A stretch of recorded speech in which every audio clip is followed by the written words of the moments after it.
for my whole life.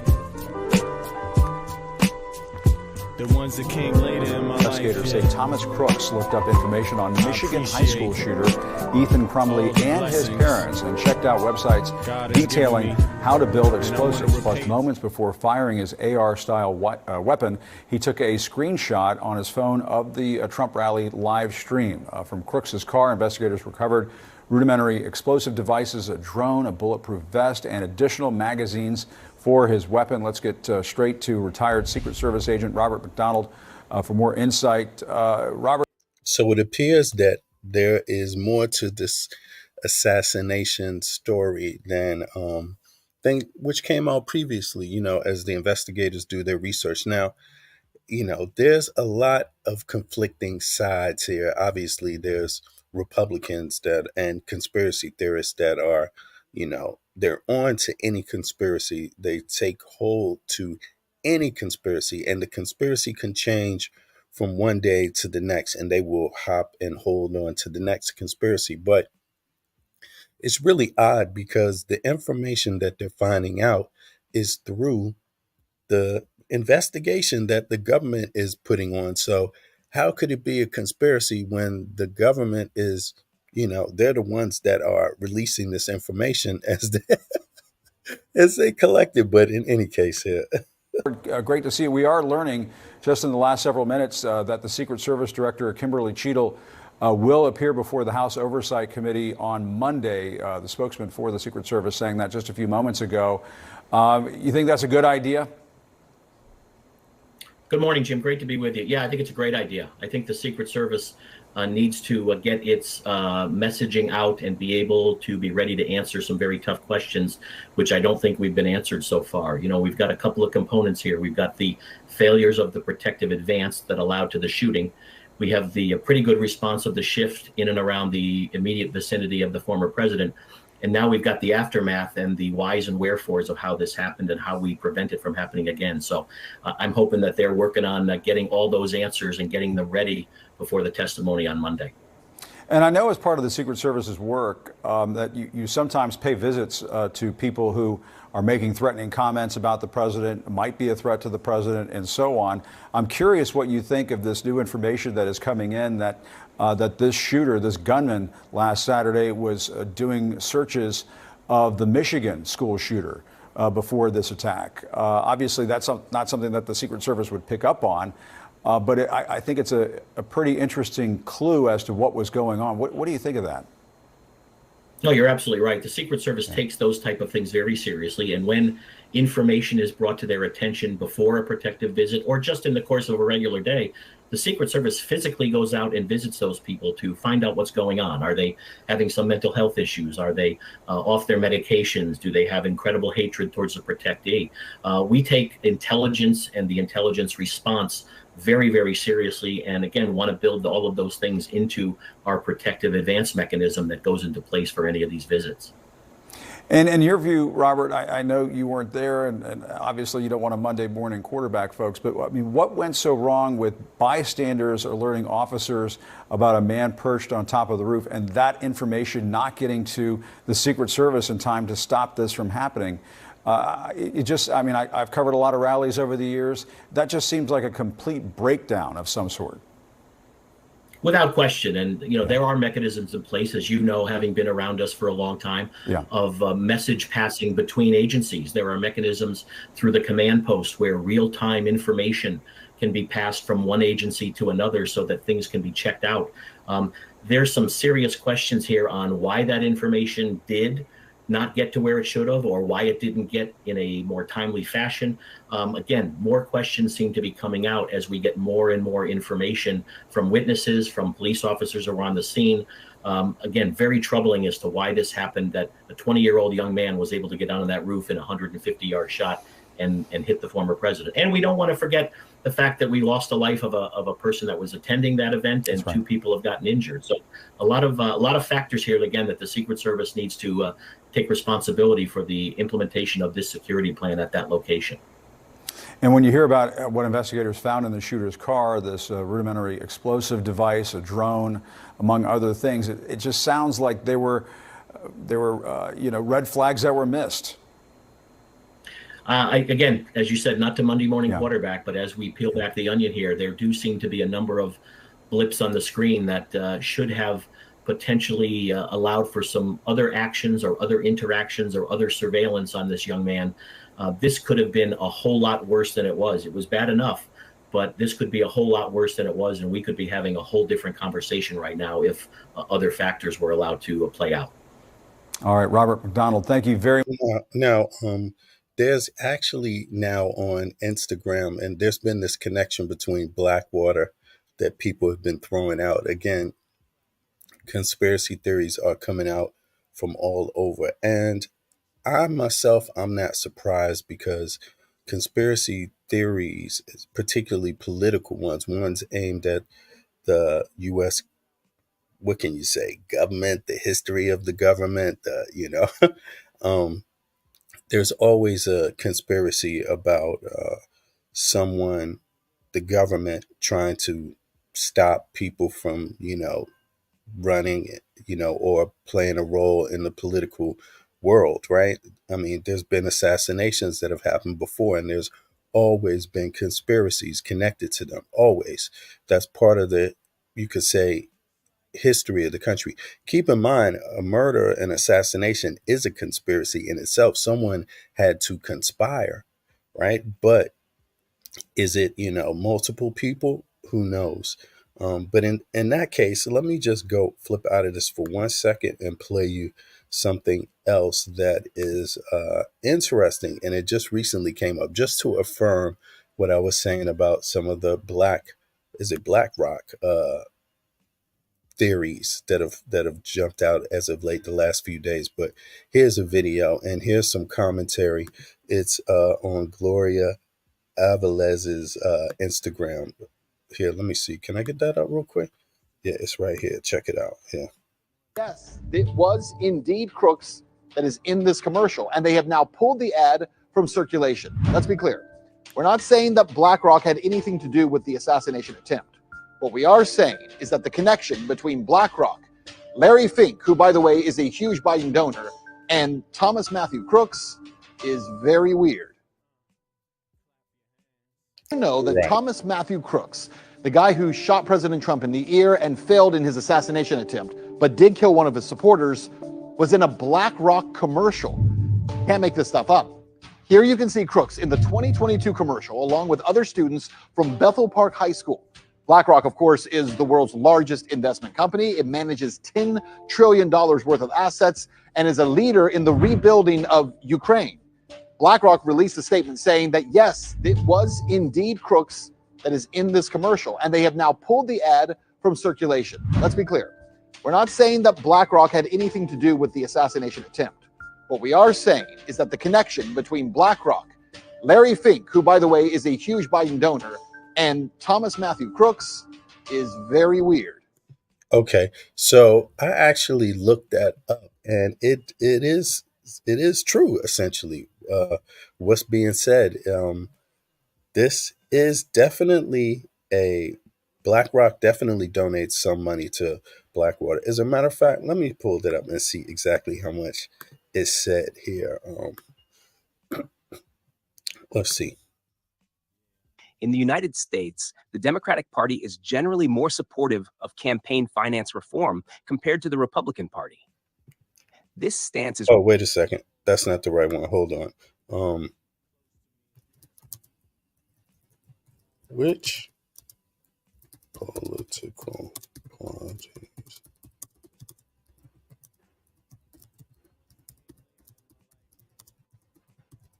From BlackRock.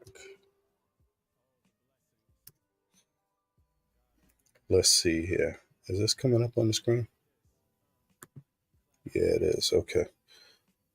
Let's see here. Okay, here it is. Let's see what it says. Oh, it's still coming up with more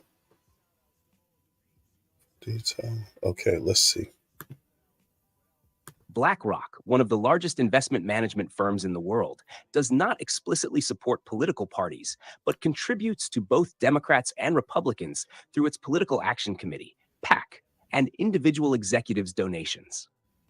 Here's an overview of their political contributions. 1. Balanced contributions. BlackRock, like many large corporations and financial institutions, aims to maintain good relationships across the political spectrum. Therefore, it donates to both major political parties in the United States. This strategy helps ensure that regardless of which party is in power, BlackRock can maintain favorable conditions for its business operations. Number 2, Political Action Committee, PAC, contributions. BlackRock's PAC has been known to contribute to candidates from both parties. According to Open Secrets, which tracks political donations, BlackRock's PAC donations in recent election cycles have been relatively evenly split between Democrats and Republicans. 3, individual contributions. Executives and employees at BlackRock also make personal donations to political campaigns. These contributions can vary, with some executives supporting Republican candidates and others supporting Democratic candidates. For example, Lawrence D. Fink, the CEO of BlackRock, has been known to support Democratic candidates, while other executives might lean towards Republican candidates. Number 4, policy influence. Beyond direct contributions, BlackRock influences policy through lobbying efforts. These efforts are often aimed at regulatory issues affecting the financial industry, rather than explicitly supporting one party over another. 5, transparency and reporting. As part of its corporate governance and sustainability initiatives, BlackRock emphasizes transparency in its political activities. The company discloses its lobbying activities and political contributions in its annual reports and filings with regulatory bodies. For detailed data on BlackRock's political contributions, resources such as opensecrets.org provide comprehensive information on donations made by the company and its executives. All right. Yeah. So actually, that's why it's always good to follow up and look into some of the stuff in social media. Like, I do like the fact that was a very, it informed people that BlackRock, this kid was in a BlackRock commercial. Larry Fink donated to the Democrats. And then he stops the video in terms of the rest of the information that he shares about BlackRock. And what it says clearly is that they donate to both political parties. Look, let's start off here. What does it say? Hold on. What is it? Right. Here it is. BlackRock, one of the largest investment management firms in the world, does not explicitly support political parties, but contributes to both Democrats and Republicans through its Political Action Committee, PAC, and individual executives' donations. Here's an overview of their political contributions. Balanced contributions. BlackRock, like many large corporations and financial institutions, aims to maintain good relationships across the political spectrum. Therefore, it donates to both major political parties in the United States. This strategy helps ensure that regardless of which party is in power, BlackRock can maintain favorable conditions for its business operations. Right. Let's see here. Political Action Committee. Donations in recent election cycles have been relatively evenly split between Democrats and Republicans. Individual contributions, right? So it says here these contributions can vary, with some executives supporting Republican candidates and others supporting Democratic candidates. For example, Lawrence Fink, the CEO of BlackRock, has been known to support Democratic candidates, right? And the commercial did note that, but they didn't note the fact that they also supported others, in the Republican Party, in terms of the executives supporting Republican candidates, right? And Democratic candidates, for that matter, right? So, I mean, it would give you an idea that automatically something is up. But in any case, here we go. Let's listen further here. For your time. Really appreciate those insights. That was terrific. Really appreciate it. Thank you. In the meantime, we want to get you up to date on some chilling new video that appears to show the gunman in the moments leading up to the attempted assassination of Donald Trump. This video seems to show the shooter walking outside the security perimeter before the former president took the stage. It could be part of the critical evidence that is allowing authorities to put together a tick-tock of what happened. And that timeline is raising even more questions about how this could have happened in the first place. In a briefing with FBI and Secret Service officials and Senate lawmakers, we are learning new details, including 62 minutes elapsed between the time the shooter was photographed as a suspicious person and when those shots were fired. Potentially even more shocking, Secret Service spotted the shooter 10 minutes before Donald Trump took the stage. It may continue to get worse. There was too much time elapsed between the time that law enforcement knew they had a suspicious person and then knew there was somebody on the roof and finally took action. And of course, that was a day late and $1 short. We're also looking increasingly at the possibility, Chris, and I emphasize possibility, that this weapon used by the shooter was pre-staged somewhere. The photos, the descriptions we're hearing of him being suspicious are not centered on possessing a weapon, but rather possessing a rangefinder. That could imply that he hid the weapon, and that would be consistent with the reporting that we know he visited the rally site days before the event. So now we get into questions of, was a protective sweep done of this building that was identified as a threat? Did anybody sweep it? Anybody look for weapons, bombs? We don't know, and we need to know. And increasingly, we're going to see calls for the Secret Service director to either resign or be fired. And of course, no gun was seen. Nobody saw him walking around with a gun, as you well point out. But if you're charged with the security of the former president of the United States and candidate for president about to officially be the nominee, isn't a rangefinder, carrying around a rangefinder, enough to suggest to you we have to get this person immediately?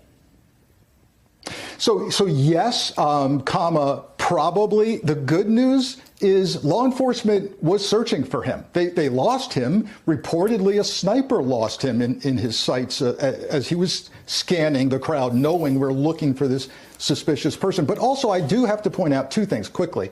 One, very common at these events to spot a suspicious person. You want that to happen. You want people and police to say on their radios, this guy's bothering me. That happens all the time. With regard to the rangefinder, let's remember it's used by golfers. It's used by surveyors. It does not necessarily in and of itself mean you have a shooter. We're also learning that the shooter visited the rally site in the days leading up to the attack. Now they're saying probably to scope it out. At what point do they have security or people who will be on the lookout for someone who might be suspicious in an area like that? Would they have been there days before? That is. Oh, no, no, not days before. They don't tip for a rally. They don't typically post up until the day of the rally. They conduct their advance. You know, was it one rifle? Was it more than one? I've seen some pretty interesting video on the internet by experts that certainly calls into question what the FBI is telling us about a single shooter. Again, we're only just beginning this, but it is so important that people who saw things, that have information, they preserve it, they memorialize what they saw, because memories change over time. They can be influenced. So it's good news on a bipartisan basis. Chairman Blumenthal and I are dedicated to taking transcribed interviews with law enforcement and public, just members of the general public that were at that rally.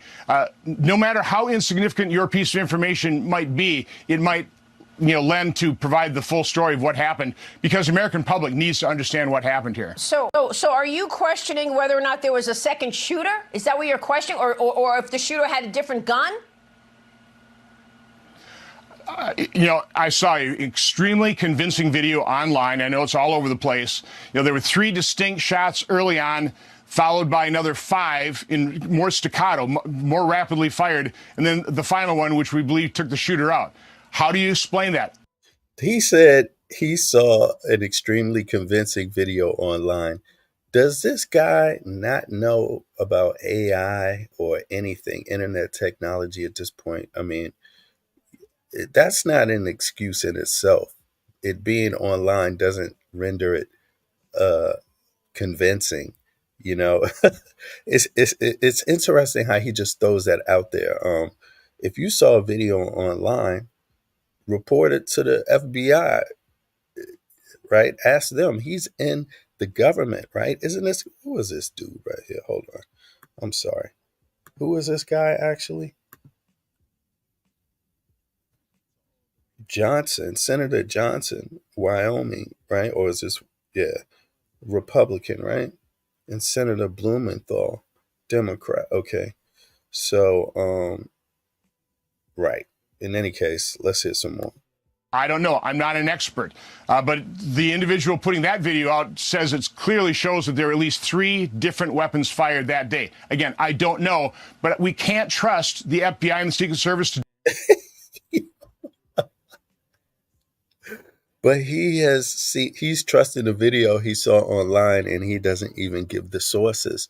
He doesn't tell you anything about the video. I mean, this do is an honest and open and transparent investigation. That's just a very sad fact. So we've got to rely for someone who might be by experts that certainly calls into question what the FBI is telling us about a single shooter. Again, and this is Fox News, obviously. Only just beginning this, but it is so important that people who saw things, that have information, they preserve it, they memorialize what they saw, because memories change over time. They can be influenced. So it's good news on a bipartisan basis. Chairman Blumenthal and I are dedicated to taking transcribed interviews with law enforcement and public, just members of the general public that were at that rally. No matter how insignificant your piece of information might be, it might lend to provide the full story of what happened, because the American public needs to understand what happened here. So are you questioning whether or not there was a second shooter? Is that what you're questioning? Or if the shooter had a different gun? I saw an extremely convincing video online. I know it's all over the place. There were 3 distinct shots early on. Right. So there you have it. He is saying that he saw a video online. A convincing video, doesn't have a name, doesn't have a source, but it's on Fox News, so they play that. But in any case, going back to BlackRock. Now, BlackRock, of course, donates to different political parties. And the video that we watched earlier, it explains that. It shows, the information that they say is true in the video. But what do they leave out? I mean, they left out the fact that BlackRock donates to both political parties and has traditionally, whether it's for the president or whether it's for different state tickets, races, it doesn't matter, right? It just is. They donate to both parties. But it would be interesting to know, since they bring up these large corporations, what are the candidates' position on campaign reform? Have they ever been finance reform? Have they ever been pressured or asked by the public anything about their feelings on campaign finance reform? Because that would cut out all these big corporations from having influence. So let's check it out. Let's see here. A key fixture for President Trump's reelection strategy in the 2020 this was 2 years ago right here. 2020 race, but his campaign is still on the hook for bills dating back to the 2016 election. So what is the regulatory agency charged with enforcing campaign finance law doing about it? Nothing. That's according to an article from the Center for Public Integrity. With no quorum, the Federal Election Commission has its hands tied. And unless President Trump takes action, the FEC will not play its role as enforcer in the 2020 race. For more on this, let's bring in the author of that article and editor-at-large for the Center of Public Integrity, David Leventhal. David, thank you for joining us. Can you explain why the FEC is unable to do its job and enforce campaign finance law? At a very basic level, the Federal Election Commission, which is charged with enforcing and regulating the nation's campaign finance laws, needs at least 4 commissioners to do that job. It's high-level business. And since September 1st of last year, it's only had 3 commissioners out of a possible 6 that it could have. So any complaint that comes before the Federal Election Commission, anything that somebody thinks a politician or a political committee is doing wrong and that the FEC should investigate, that's on ice right now. And in fact, there are more than 300 different cases that are on that ice and are not being dealt with by the FEC simply because they don't have enough commissioners to do the job. That's incredible. So this also happened in 2008. And how would you respond to the argument that some are making, which is, well, if it happened in 2008, it's okay if it happens again in 2020? Well, back in 2008, people weren't really happy about it either. And this is a very rare situation in the sense that the FEC, which was created in the aftermath of Watergate during the mid-70s, has only had this sort of de facto partial shutdown 2 times, 2008, as you mentioned, and in the here and now in late 2019 and going into 2020. What's different this time around is that there seems to be no path forward here to getting nominees in. You mentioned that Donald Trump, he has a complaint against him pending before the FEC right now. That's one of several against Donald Trump himself, many against other Republicans and Democrats. But Donald Trump himself, singularly, as the president of the United States, has the power to nominate new FEC commissioners that the Senate, in turn, has to approve. Donald Trump simply has not nominated new commissioners to fill the 3 vacancies on the commission right now, and also to replace the 3 remaining commissioners who, get this, collectively have served more than 30 years past the expiration of their 6-year term. So it's a bit of a mess over there right now. And I've contacted the White House on numerous occasions, and they have just basically said that, we're going to get around to it when we can. And that's just not something that has happened over the past many months. Yes, and there's clearly no motivation. I love the idea of campaign finance reform. And one of the things you should do is everybody should be known. If somebody gives $1 million or $2 million or $5 million, it should be known.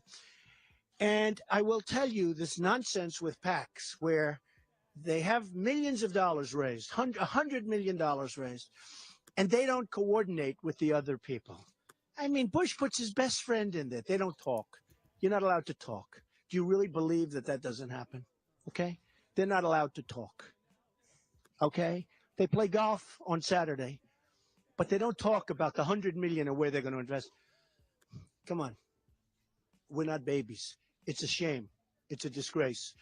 And what I would like to see is if you put money up, you can put money into either or both. Do whatever you want. But there has to be transparency. You have to know where the money's coming from. And that would help.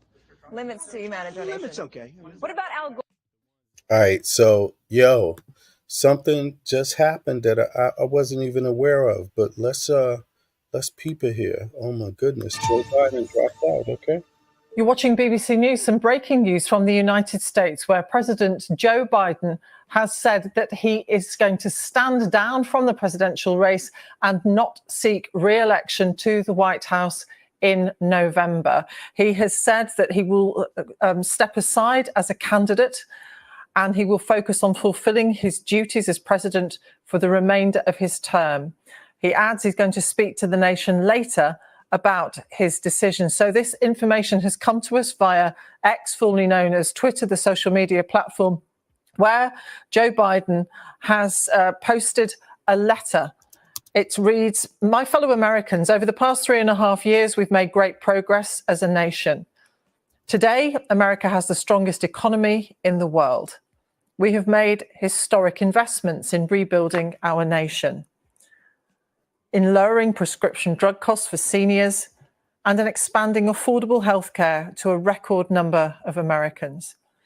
We've provided critically needed care to 1 million veterans exposed to toxic substances, passed the first gun safety law in 30 years, appointed the first African-American woman to the Supreme Court, and passed the most significant climate legislation in the history of the world. America has never been better positioned to lead than we are today. I know none of this could have been done without you, the American people. Together, we overcame a once-in-a-century pandemic and the worst economic crisis since the Great Depression. We've protected and preserved our democracy, and we've revitalized and strengthened our alliances around the world. It's been the greatest honor of my life to serve as your president. And while it has been my intention to seek re-election, I believe it is in the best interests of my party and the country for me to stand down and to focus solely on fulfilling my duties as president for the remainder of my term. Wow. I will speak to the nation later this week in more detail about my decision. For now, let me express my deepest gratitude to all of those who have worked so hard to see me re-elected. I want to thank Vice President Kamala Harris for being an extraordinary partner in all this work. And let me express my heartfelt appreciation to the American people for the faith and trust you've placed in me. I believe today what I always have, that there is nothing America can't do when we do it together. We just have to remember we are the United States of America. So, wow, that was a great, wow, that was a well-written letter, or and this is like, he's stepping down. This is, or statement, I'm sorry, this is a well-written statement, but it's true. Yeah, Biden did accomplish all of those things that he mentioned, and I believe they say he endorsed Kamala Harris. Let me flip over here for a second. Let's see here. Has just announced that he is dropping out of the 2024 presidential race. In a stunning letter that was just released moments ago by his campaign on X, formerly known as Twitter, Biden wrote, quote, that it has been the greatest honor of my life to serve as your president. And while it has been my intention to seek re-election, I believe it is in the best interest of my party and the country for me to stand down and to focus solely on fulfilling my duties as president for the remainder of my term. He goes on to say that he will speak to the nation later this week in more detail about his decision. Just a stunning announcement from President Joe Biden that he intends to step down as a candidate in the 2024 election. I want to go straight to CNN White House correspondent Priscilla Alvarez, who was traveling with President Biden in Rehoboth Beach, Delaware.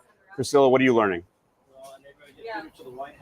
Alex, this is a remarkable development, and it comes after a morning in which we heard more calls for the president to step down from members of his party, including, for example, Senator Joe Manchin. Now, the president in this letter released only moments ago walks through his accomplishments as president. And also, if I can read you this part, it says, "It has been the greatest honor of my life to serve as your president." He goes on to say, "While it has been my intention to seek re-election, I believe it is in the best interest of my party and the country for me to stand down and to focus solely on fulfilling my duties as president for the remainder of my term." He goes on to say he plans to speak to the nation later this week. He also thanks Vice President Kamala Harris for, quote, being an extraordinary partner in all of this work.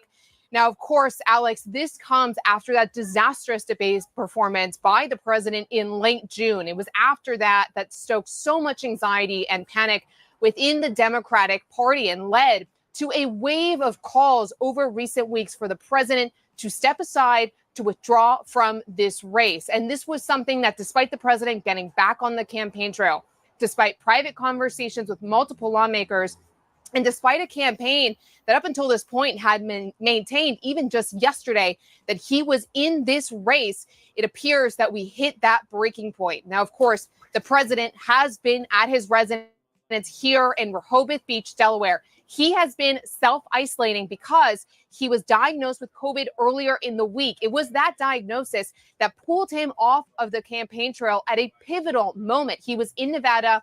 He was shoring up support with Black and Latino voters.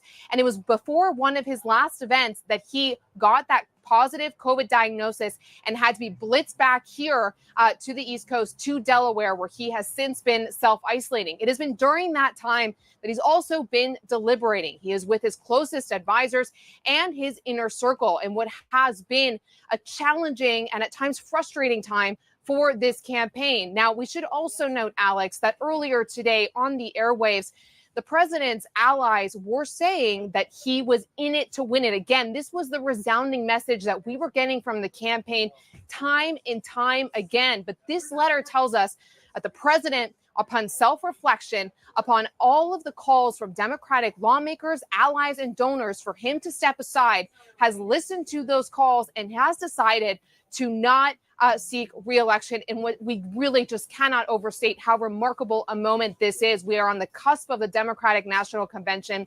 There have been ongoing calls to get that process underway for that virtual roll call. And now so many open-ended questions as to what happens next. We should note Vice President Kamala Harris was at a fundraiser in Massachusetts yesterday, where she too was focused on the vice presidential nominee for the Republicans, J.D. Vance, who was trying to gin up those donor dollars amid. Now, I believe they say Biden endorsed Kamala Harris. Let's see here.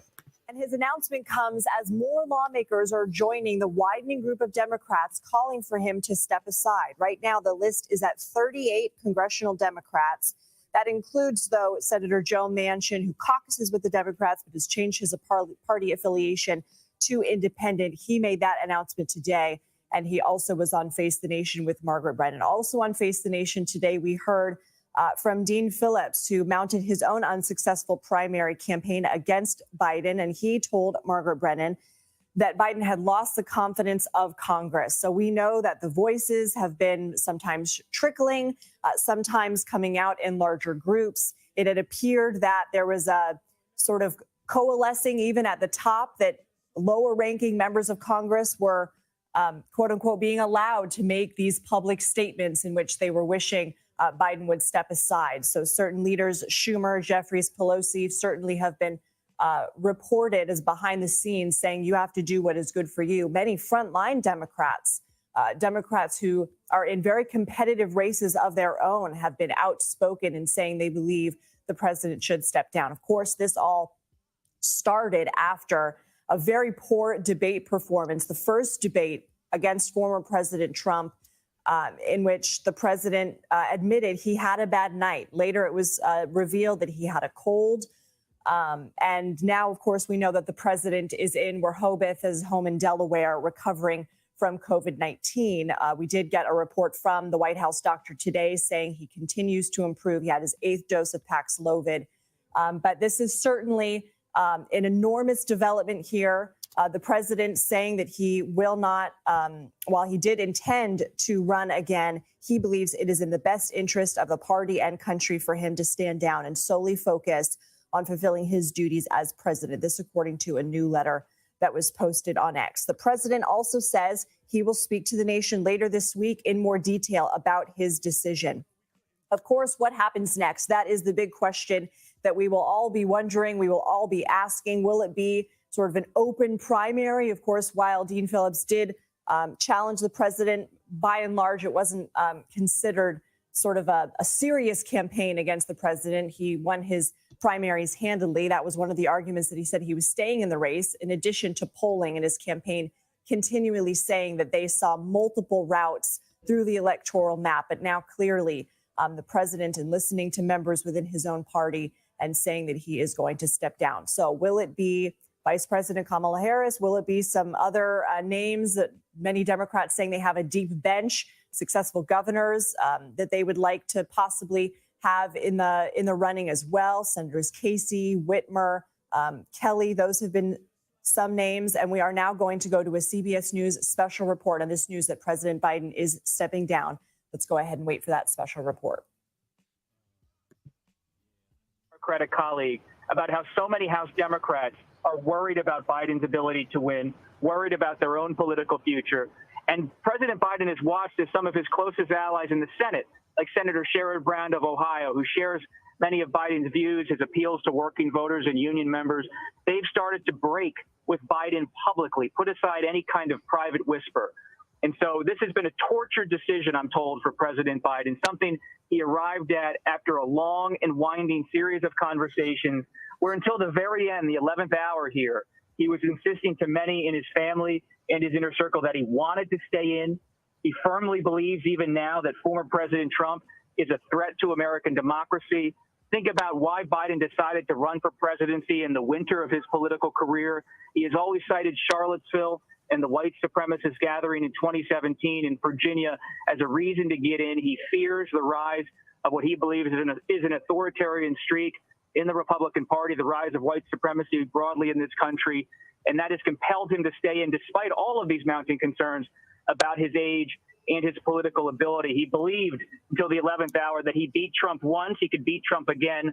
But he knew also that as a longtime political operator, someone who has more of a political antenna than almost anyone I've ever covered, that he was losing support fast from Democrats he lost, Democrats who have long supported him, and he wanted to go into the convention with strength. And if that became no longer possible, then he was facing a crossroads where the party might not be with him at that convention in Chicago. And there hadn't been whispers yet of someone mounting a challenge against Biden for the nomination at the convention, but there was certainly talk that if Biden didn't step away in the coming weeks, someone might have to start to run against him. So he's avoided any kind of messy convention by making this decision. But I can't underscore enough, after reporting on this story for weeks, how this is a sad moment for President Biden. He is a proud man in the eyes of his closest friends and family members. This is not someone who ever would want to leave the presidency, something he has thought about as a rising young leader in the 70s and 80s through personal humiliation, political humiliation. You think about his run in 1988. He had a plagiarism scandal, then suffered an aneurysm, but he came back, always coming back, always returning, never quitting, staying in the Senate. Falls apart in 2008 politically when he runs for president, then put on the ticket by then Senator Barack Obama. 8 years president, with the first black man to ever serve in the White House. And then he runs for president, and again, everyone counts out Joe Biden. He loses in New Hampshire in the primary in 2020. He loses in Iowa. He keeps losing. No one counts him as a real contender. And then all of a sudden, one of the leading black Democrats in the country, Jim Clyburn of South Carolina, endorses him, and Biden storms to the nomination in 2020. So that history of a comeback has been informing so much of the decision-making and conversations in recent days. But at the end, at the final hour, it was just no competition for what Biden faced from his fellow Democrats in terms of pressure to leave. But Biden will be closely watched in the coming days. Does he anoint, politically speaking, Vice President Kamala Harris as his successor or not? And if he does not, you could face a chaotic Democratic convention with no clear standard. It says already right here, I believe, after that, it went, he endorsed her, right?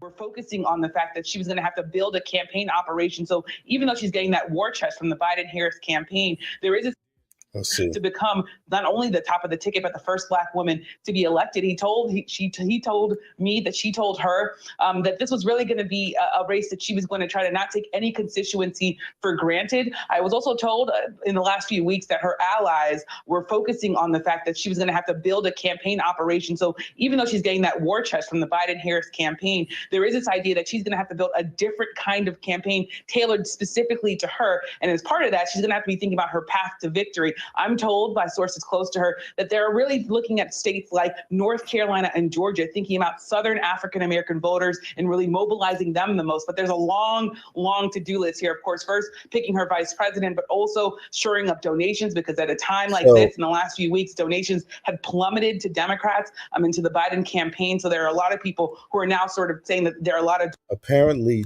this is Kamala Harris has been endorsed by Joe Biden. Congratulations to Kamala Harris. That's wonderful. If that's the case, I mean, I'm just finding out now. So if that's the case, then it looks good for the Democrats, because it's a simple step. It's the easiest logical choice, right? And also it's what Americans want in terms of progress, so the fact that Kamala Harris would be the first woman, possibly, if she wins, she's already the first vice president, woman, female vice president, right? And she would be the first president in this case. And I think folks are going to get behind that. I don't think people are stupid. You get a chance like this once in a millennia, really, in American politics, the possibility to really vote for a candidate that is a woman. I mean, that you already know. You can't say that she hasn't governed well as a vice president, and you can't say she doesn't have that experience or any other experience. And then look at Trump. He's got no experience. Well, he's got the experience of being the president, but do you need a reminder of what that is? Is that the experience you want?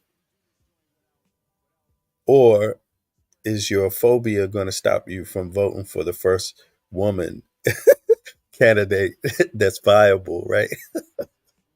And for some people, it will be the paranoia will stop them. It's like you can't get everything every time you make a choice.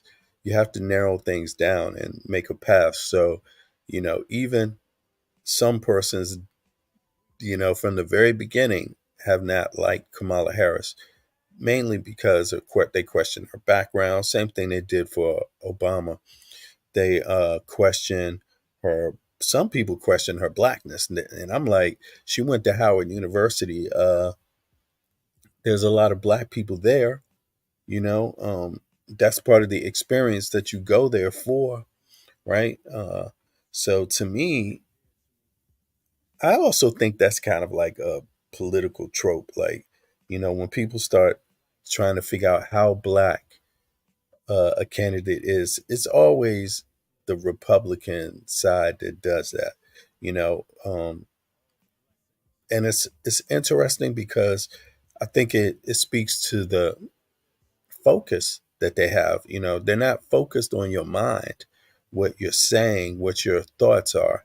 They're focused on the rest of it, which is real in politics, by the way. But in any case, let me hear some more about Kamala Harris now being the candidate. Donors who are energized, really ready to get behind her. I'm also told that she's going to be traveling just this week. She's going to be going to Milwaukee, as well as Indianapolis. She's going to be continuing to go on the road as she makes this case to voters, but she has to make up for lost time here. So people close to her say that she's going to be doing that. She's going to be thinking about the staff to hire here, and she's also been thinking about her messaging, specifically because she looks like she's polling best among young people, and that her voice has also resonated with women because she took the lead on abortion access and the messaging for the campaign there, Lester. All right, Yamiche Alcindor, thank you. I want to bring in Democratic Senator from Minnesota, Amy Klobuchar, who has just endorsed Vice President Harris. Senator, thank you for joining us. Hey, Lester. Thank you. You have endorsed her, but you notably did not call for President Biden to drop out. Can you explain that?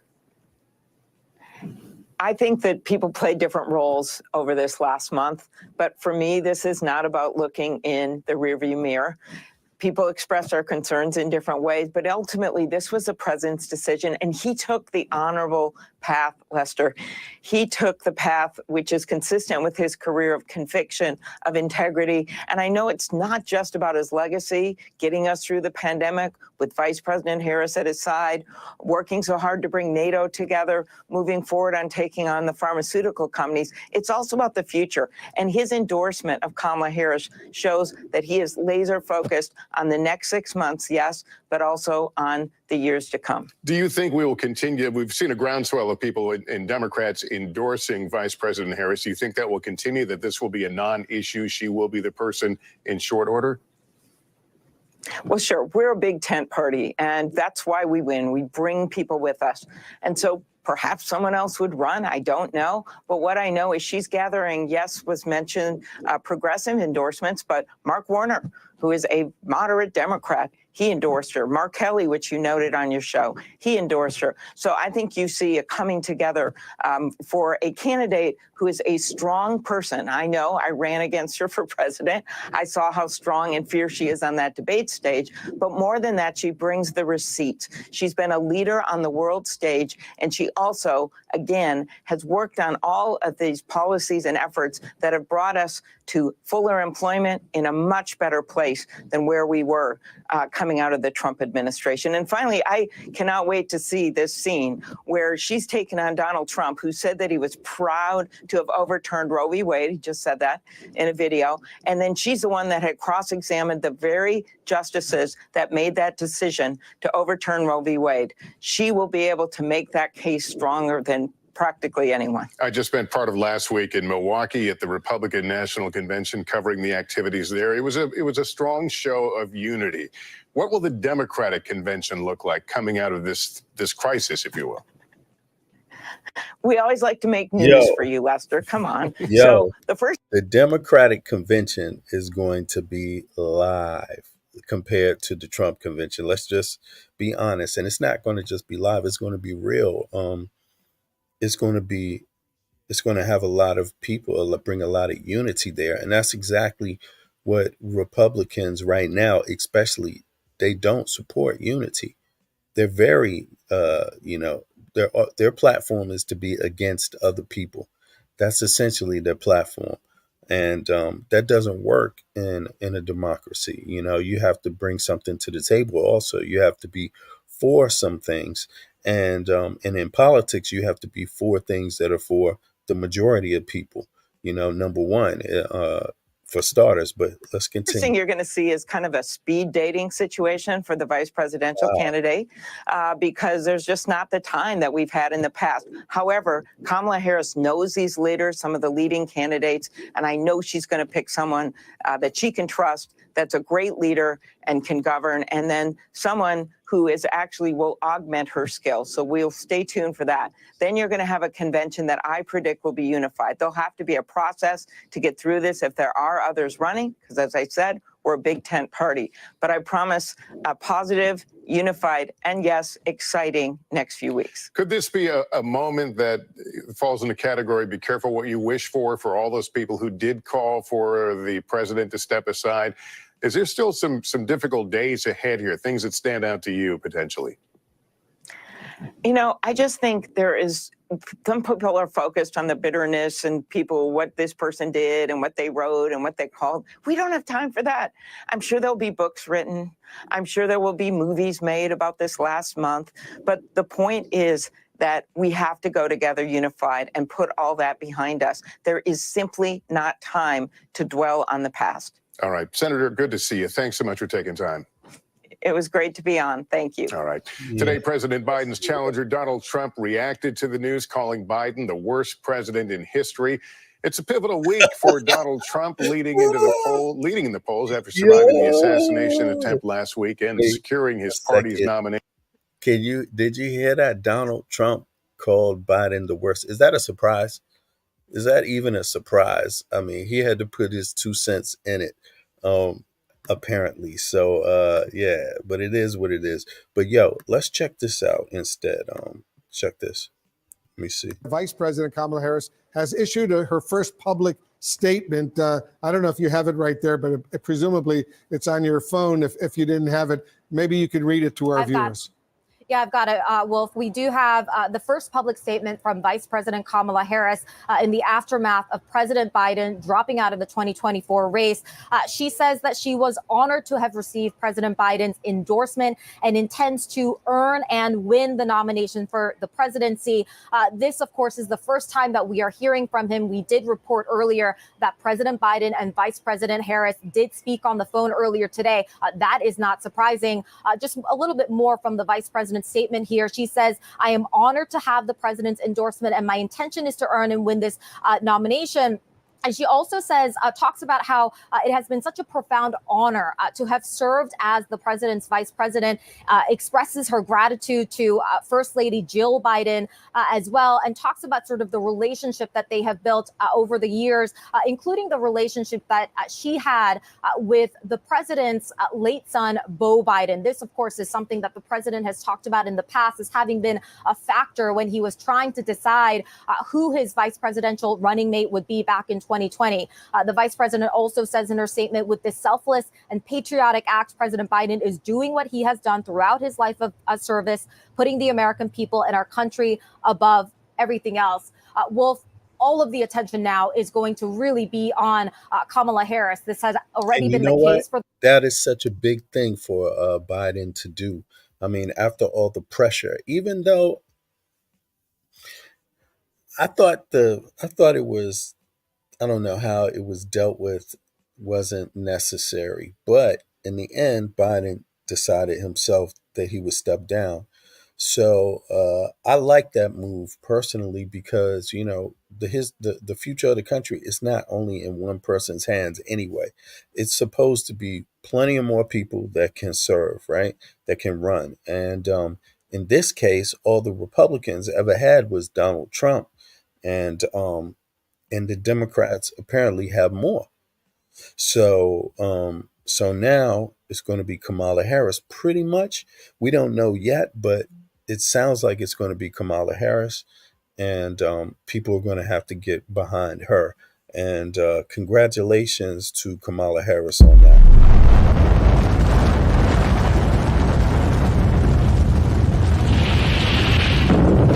Yeah. Congratulations, Kamala Harris.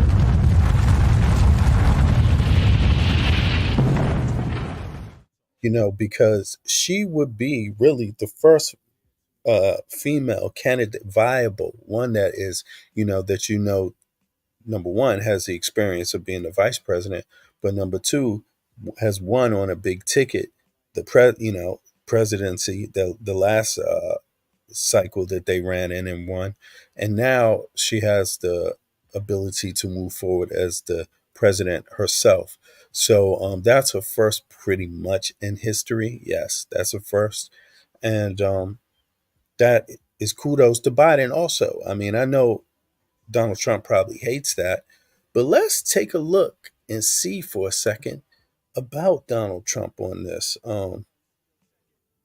No, hold on. Let me let this play a little bit more, and then we can flip over to Donald Trump's For the reaction. last several weeks, as we have been sort of in limbo, trying to see where the president was going to land in terms of his own decision. But of course, given that things seemed headed in the wrong direction for the president for a while now, there has been a lot of speculation about Vice President Harris and whether an endorsement formally would come from the president, which of course it has. And so now we are going to be paying close attention to everything that she does just in the coming days. How does she carry herself in public now that this news is out? Does she sort of step up her campaign operations, which according to our reporting, of course, is going to be the case. We already know that in the last several days, we have seen her sort of step up as the president has been in Rehoboth, including at the last minute jumping on a call with concerned donors just several days ago, within the last 48 hours or so. So this is something now that is totally a different situation for Vice President Kamala Harris than it was, of course, a day ago. And all attention is going to be on her as the party now figures out how they are going to move forward with this nomination process. Wolf. If she's going to be the leader of the Democratic Party and the Democratic presidential nominee, we'll watch all of this very closely. MJ Lee, we'll get back to you. Thank you very, very much. Dramatic developments unfolding right now as well. Okay, so let me see here. Now let's check out what Trump said also about this. Producer John Santucci. John, on the other end of this, you have former President Donald Trump's campaign. The former president is just after surviving this attempted assassination on his been back out on the campaign trail. And the Trump campaign has been notably a little bit more quiet on President Biden following this debate, a sign that maybe they really wanted to see him. Yeah, Kamala Harris, you hear that? Kamala Harris is going to be the candidate pretty much. What you think about that? What you think about that, bro? On the ballot in November. What more are we learning from the Trump campaign about how they're responding to this and also how they're preparing to now face off against Vice President Kamala Harris? Rachel, literally, as you were just introducing me, we just got a statement from former President Donald Trump. I'm going to read the entire thing, Rachel. It's posted to his Truth Social account. It reads, quote, "Crooked Joe Biden was not fit to run for president and is certainly not fit to serve and never was. He only attained the position of president by lies, fake news, and not leaving his basement. All those around him, including the doctors and the media, knew that he wasn't capable of being president, and he wasn't. And now look what he's done to our country with millions of people." Look at Trump. And see, he's just the guy to not mind saying any of this. Look at his face. He's just the dude that would not mind saying any of this, you know. So you could expect him to be despicable at this point. He wouldn't say that, oh, wow, he stepped down. He listened to people around him. No, he won't say that. He will say, you know, he put the country at risk, the entire country. Look what he's done to our country. You know, that's basically what Trump, his whole candidacy is about.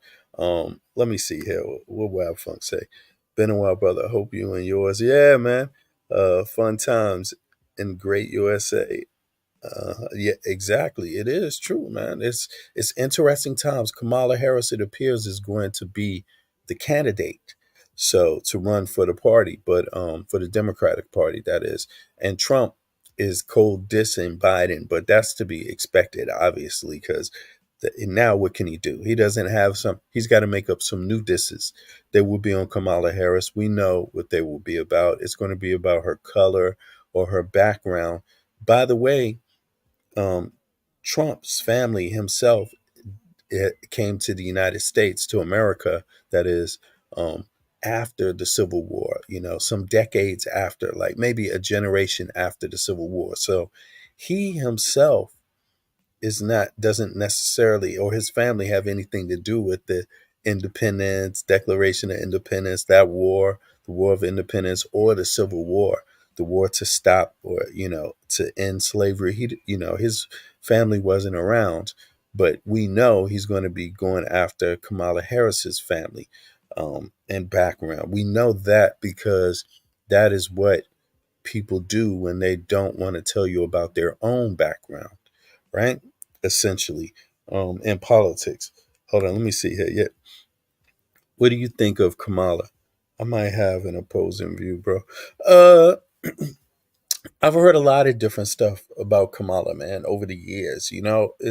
She's a lot of people talk about her, and you know, one thing that people definitely talk about is like her time with some what was it, where she passed a law, and it was seen as harsh towards black men in some capacity. I forget exactly the details of that, but I empathize with that too. I empathize with that, but at the same time, she's spoken on that issue. And so my thing is that in politics they pass so many laws. At the end of the day, if you speak on it and you recognize that you did something that was wrong, possibly wrong, or may have had adverse effects different than what you may have contemplated, then speaking on it is the right thing to do. But outside of that, I don't. I'm a simple. I'm a practical voter, meaning I know there's more to governing than what you see, right? And these from these candidates, and so that's the other thing. I don't believe Trump, his or the Republican Party is in good enough shape to be able to run the White House. They don't have a network to pick from. They're in total chaos. So when you put together a cabinet, or when you put together people from the Republican Party right now that Trump is going to trust, that Trump will deal with, these are not necessarily people that have the best, uh, cleanest records on earth, So, and also history, So I expect that the Democrats, they're going to be a little more open. They will probably appoint some types of Republicans too that they agree with, right? And Trump is going to be very narrow, have a very narrow window of the types he's going to be willing to pick from. It's going to essentially be about his self-interest. I mean, that's my view. So, yeah. Oh yeah, I'll drop the link. Well, yeah, okay. No problem, bro. Here we go. Boom. Yeah. You're welcome to hop up, man. Yeah, I've heard different things about Kamala, but not that many things, but let's be honest. You put her up against Trump. I've heard things about Trump too. And one of the things about Trump is Epstein. So, and a whole lot of other things. Although he hasn't been convicted of anything, he's been alleged to have assaulted a minor, essentially, with Epstein. He's been alleged to have. So that's not a good look. Yo, Wab, what's up, bro? How you doing, man? You good? You there? I don't think your mic is on. Hold on, let me see if I can turn it on. Oh yeah, you gotta hook your mic up, bro.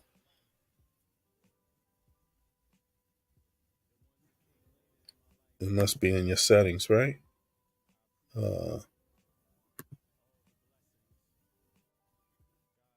Oh, it says your device is not connected. Yeah, I guess he's coming back in a second, y'all. But yeah, I've heard some things about Kamala, but I don't know, man. Should I put you out, then you can hop back in? Hold on, let me do that.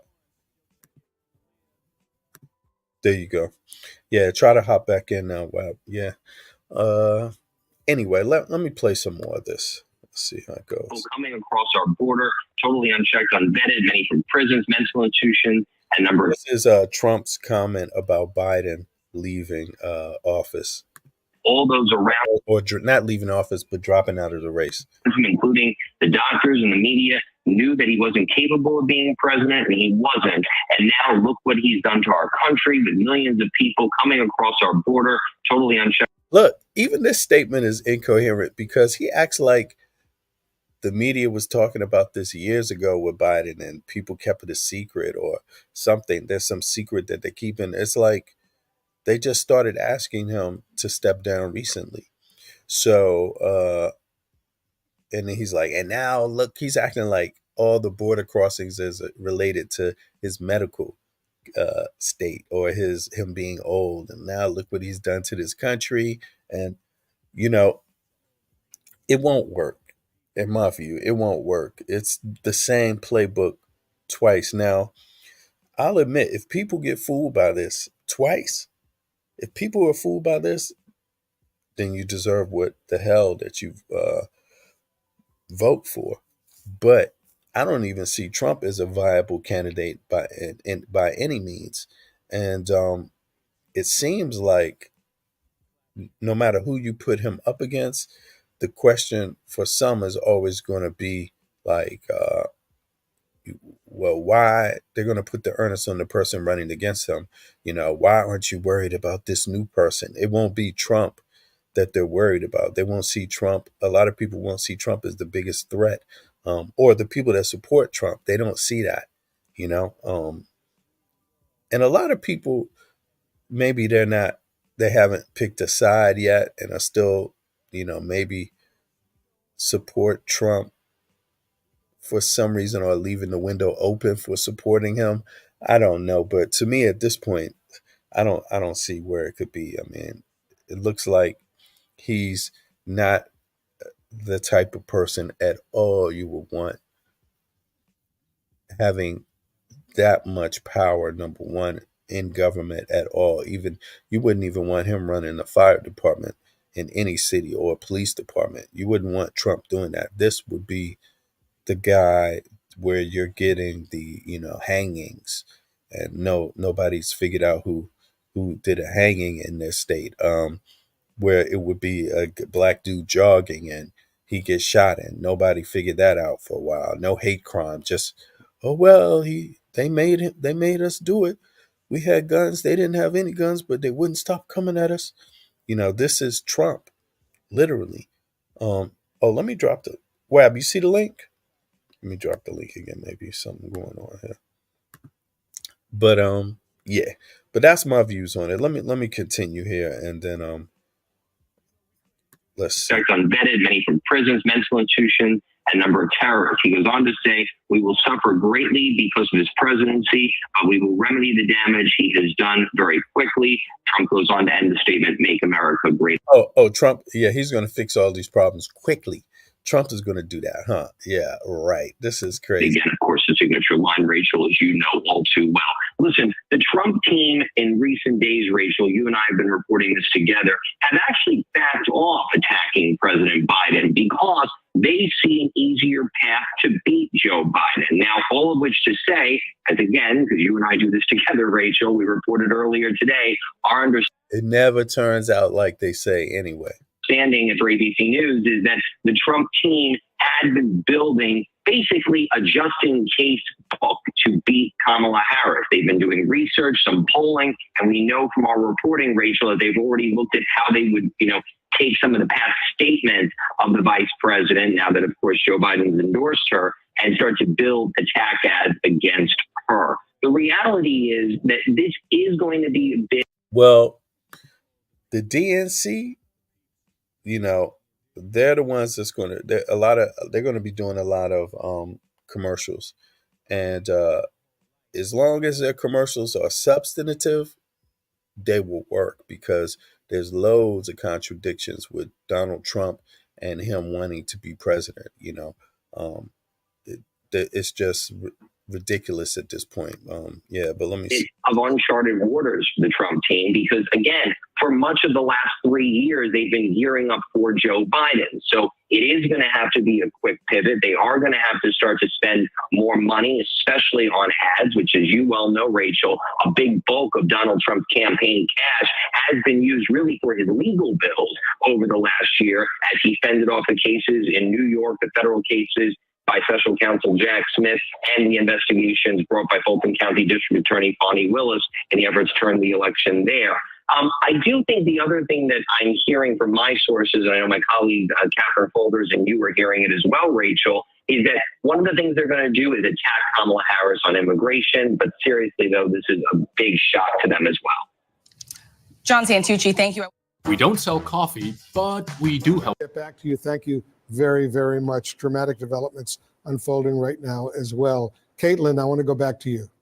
Yeah, Wolf, obviously we're monitoring this. Everything is changing by the moment here. We just got that news from Senator Chris Coons a few moments ago. That is the co-chair of the Biden campaign, getting behind Harris as the nominee as well, saying that they will talk about in the coming days who she could select to put on that ticket with her as her running mate. Obviously, a dramatic development to see Harris now in this situation. We're waiting to see what other Democrats continue to say about this. I want to go back to Van Jones, because Van, you were just talking about what this day means and the significance of this in a personal level for President Biden, but also it's a real calculus now for Democrats of what do they do, given there are 4 months to go before the presidential election. What do you make of Harris's statement where she plans to earn and win this nomination?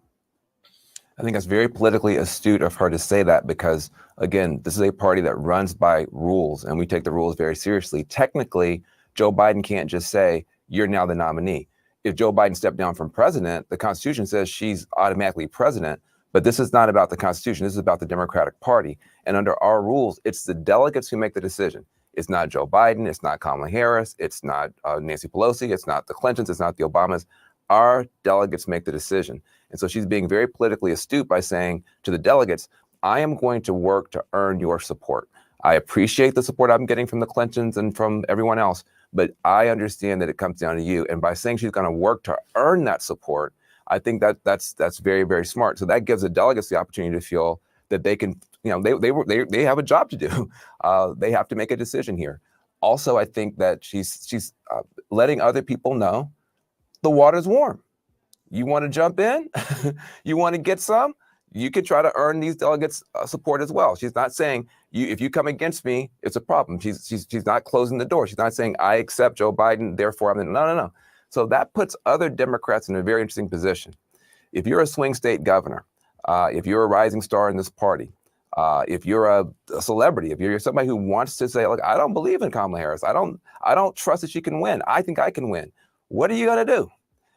You're going to have to make the decision that, no, I'm going to raise my hand and I'm going to say, I think I could do a better job. I think I can win Pennsylvania, Wisconsin, Michigan. I think I've got a better shot. And I want those delegates to listen to me. So you're going to have to watch over the next 24, 48 hours. Does anybody else raise their hand and say that they want to also earn the nomination? What she's acknowledging is the nomination is not yet hers. And that's a very, very big deal. That's a true fact. But, in other parties, you might just have somebody just demagogue it, steamroll it, say, everybody get behind me. I am now going to lead this party. She's not doing that. Very politically astute. But Vin, you've been involved in Democratic politics your whole life. To see the Clintons, because we know Trump would be bogarting right now. If Trump was in the same situation, he would be bogarting, threatening people, letting people know how foul they are. He would be letting people know how foul others are if they don't select him. It's crazy. Yo, wow. Okay, here you go. Yo, you there, bro? WAP, does your mic work?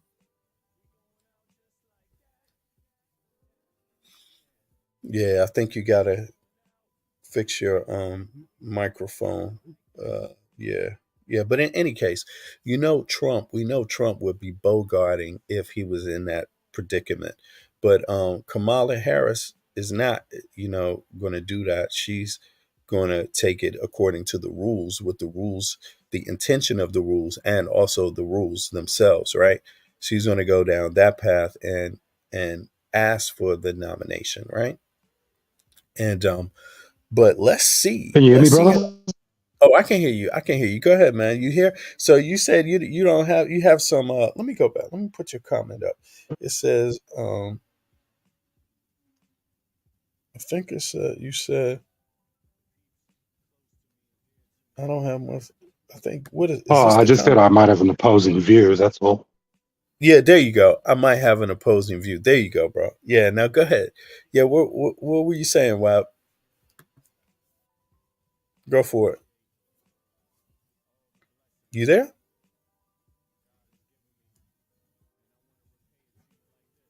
I think it's well. Your mic is still on, but your reception.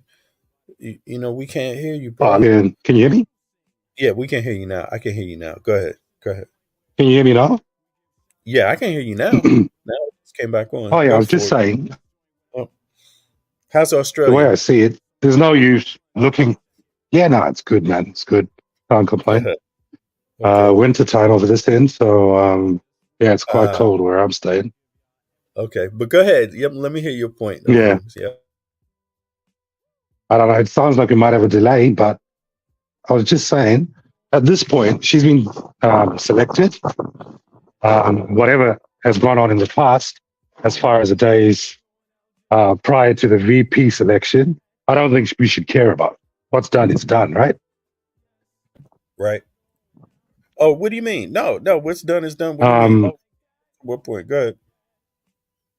um, oh, I think you were talking about how a lot of opposing pundits bring up the fact that she played a part in certain bills that were passed Oh, right. Yeah, yeah, that exactly. Yeah, I killed a lot get of you now. justice reform and stuff like that. Right. Yeah, so that's done and dusted. She was doing her job, whatever she needed to do, she did. It's a very controversial sort of issue, but let's move on for that and judge her for what she is today, I guess. Yeah, go ahead. So that's what I was basically asking when I said, "What do you think of her?" Oh, okay. I mean, Yeah. So when I said, "What do you think of her?" as she stands today, yeah, mate, I think there's a delay. Eh? yeah, there's a delay. I'm just going to pause and let you talk. Go ahead. Go ahead.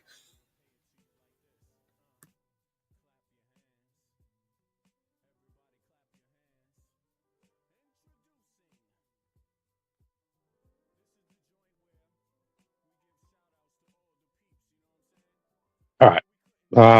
Yeah. So let's gauge the temperature as far. What shall we say in the community, or on the whole?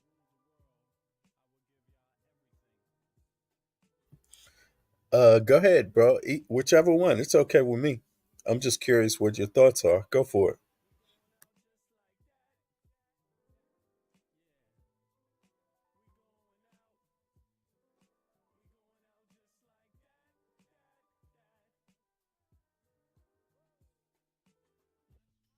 Yeah, there's some delay. I don't understand what it is. There's some sort of delay, but Wab, he has another perspective. We're going to wait till he comes back, and hopefully we'll be able to hear it. I mean, there are obviously people that's going to have some different views. Like, hold on, let me check my settings. Yeah, do that, bro. Um,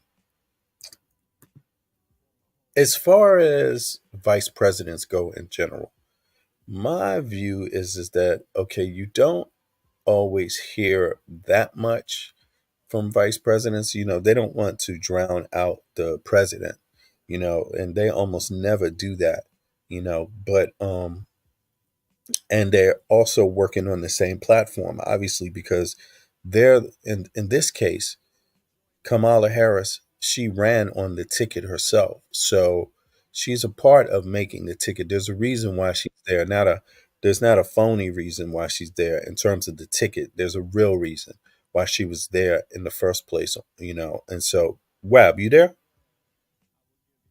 Is the connection better?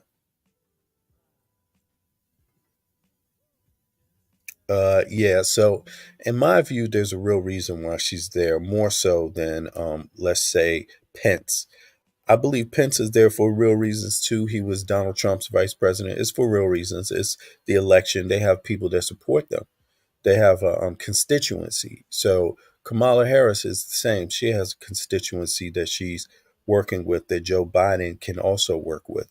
So when they come together, they have a broad constituency.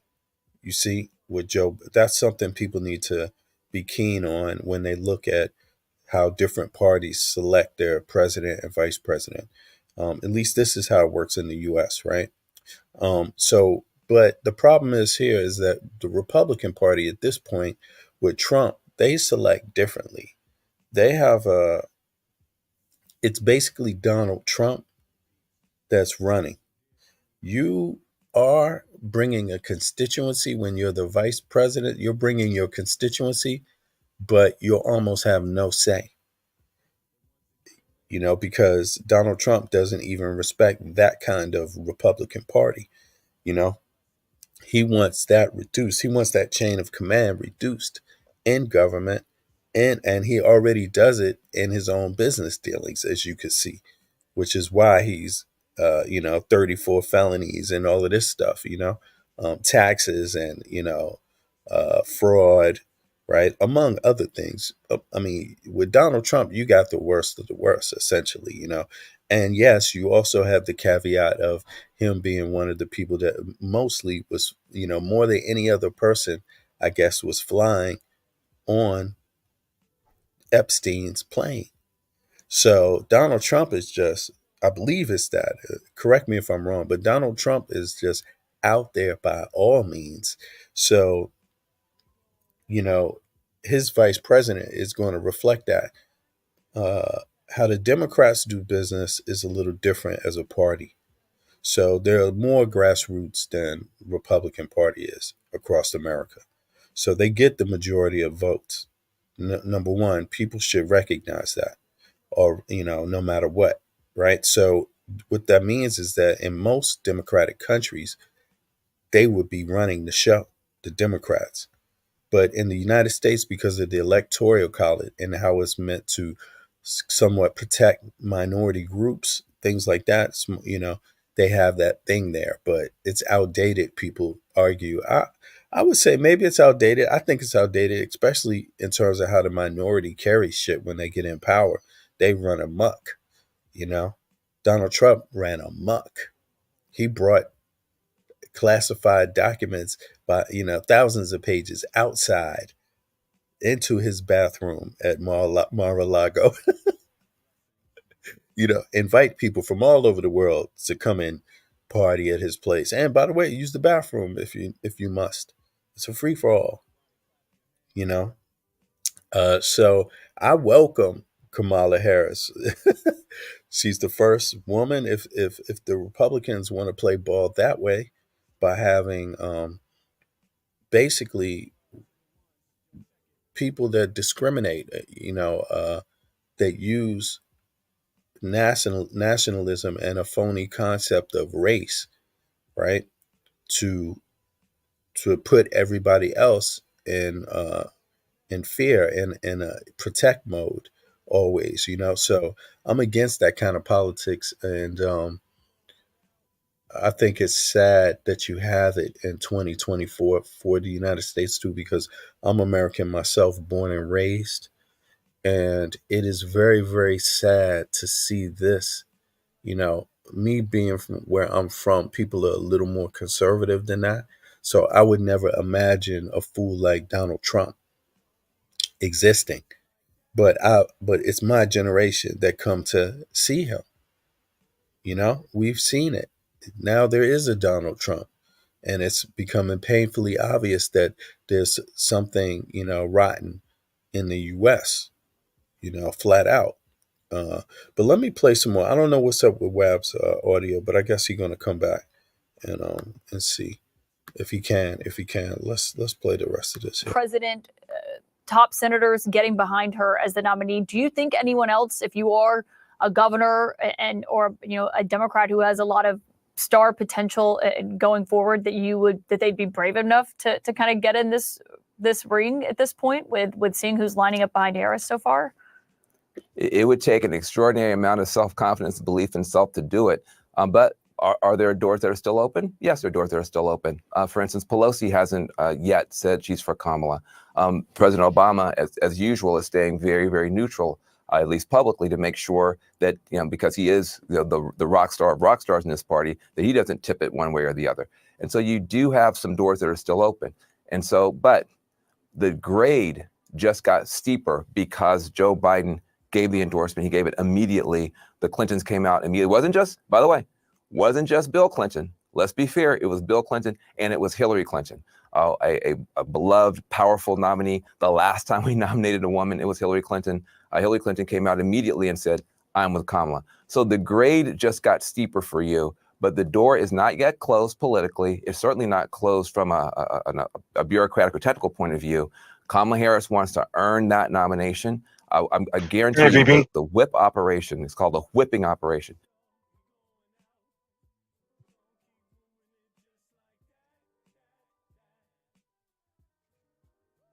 BB? Oh, okay. I'm sorry. I was on mute. Can you hear me? Yeah, can you hear me? Yeah, I can hear you, bro. Go ahead, man. How you doing, man? That's a lot better. Yeah, it is. It is. Word. But Yeah. Let me hear your views, man. So what's Van Jones saying? Because he was, I don't know. I had mixed feelings on his opinion on it. When I listen to Van Jones, to me, I understand I understand why he seems so like he doesn't seem like he's commenting from like he's not happy personally. In other words, he doesn't seem personally happy, but Van Jones is not happy. He doesn't seem it, that to me. The rich man didn't get that Bezos money. No, I mean about Kamala, like politically, in terms of the politics, he doesn't seem to be happy personally. Like he's not speaking against Kamala. He just is pointing out others. Obama should say this, but I don't know, man. I think when you're dealing with politics, that there's always going to be some kind of thing going around because that's the nature of it. So whatever it is, I think most of the people should get behind Kamala because basically, if you don't in the Democratic Party, you're going to at this point, and I think it's a real thing, you're going to look like you're not in support of women. All right, let's take it from there, right? Go ahead. So you reckon they should back her, right? Huh? And due process has been followed. She was the logical choice. Right. He endorsed if he did step down. I know they were talking about Gavin Newsom somehow leapfrogging her, but campaign process is that it goes to the VP, right? All the accumulated funds. She still got to be. She got to be nominated. Yeah. So she's been nominated, right? No, I think it's the DNC has to happen. That's in like 2 or 3 weeks from now. And so what the Democrats got to do is they have to put together a debate where there's other candidates, and Kamala has to win and get the delegates' votes. And how that happens is they decide themselves after the debate. So I don't know what the Democrats are going to do because they only got 3 weeks. But so that's a DNC. That's a DNC thing because, right, as it stands, should the president step down as the next campaign's elect, it automatically goes to Kamala Harris. That's because all the funding that Biden's accumulated over the campaign automatically goes to the VP, right? Yeah, I think so because she's part of the ticket. So if the DNC had to nominate someone over or give her the vote of no confidence, that means the Biden campaign loses $150 million. Is that right? I don't know about that, bro, but we can ask. Should I ask ChatGDP? Yeah, go ahead. Oh, you use Okay. Okay. What should I ask? What should I ask? Go ahead. What's the protocol for a president to step down from a campaign? Or what happens to the campaign funds should a president step down from a campaign? Okay.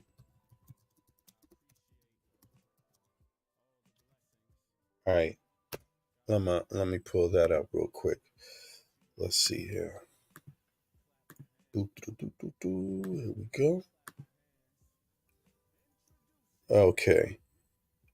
It's still okay, it's still pulling back information, obviously, because they're real rules. Can you see that? Yeah, okay, it's on the screen. There we go. Yeah, I can see it. It's still pulling up data. Oh, here we go. So now I'm going to play it. If a sitting president decides to step down from their re-election campaign, there are several steps and protocols involved. Protocol for a president to step down from a campaign. 1. Public announcement. The president would need to make a public announcement of their decision to withdraw from the race. This is typically done through a formal statement, press conference, or another official channel. That's happened already. 2. Notification of That's been done. President should notify the leadership of their political party, including the Democratic National Committee, DNC, or Republican National Committee, RNC, depending on their affiliation. 3. Delegate reassignment. The party leadership would then handle the process of reassigning delegates who were pledged to the president.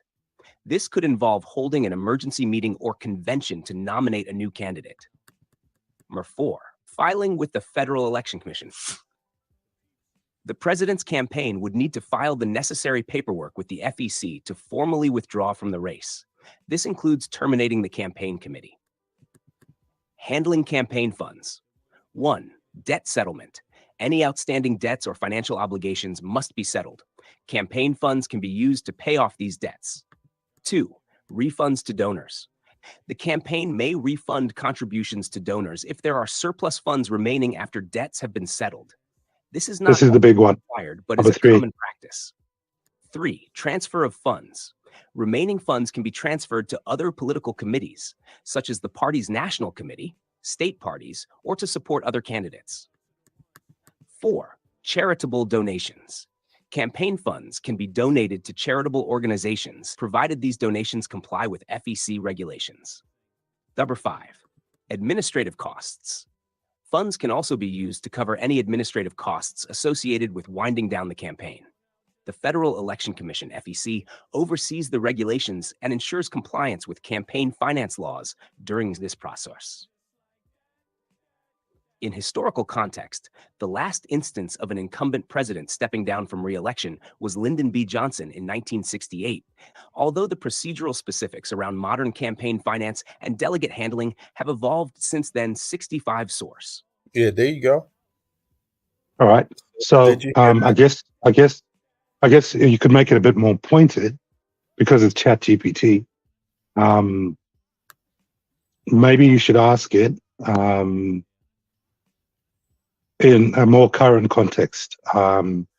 If Biden steps down, who does his campaign funds automatically go to? Oh, okay. Let me see here. If Biden steps out of the presidential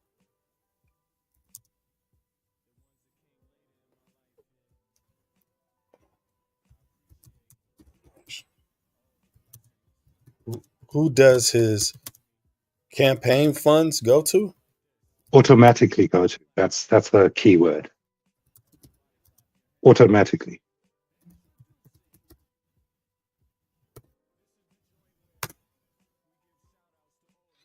Let's see here.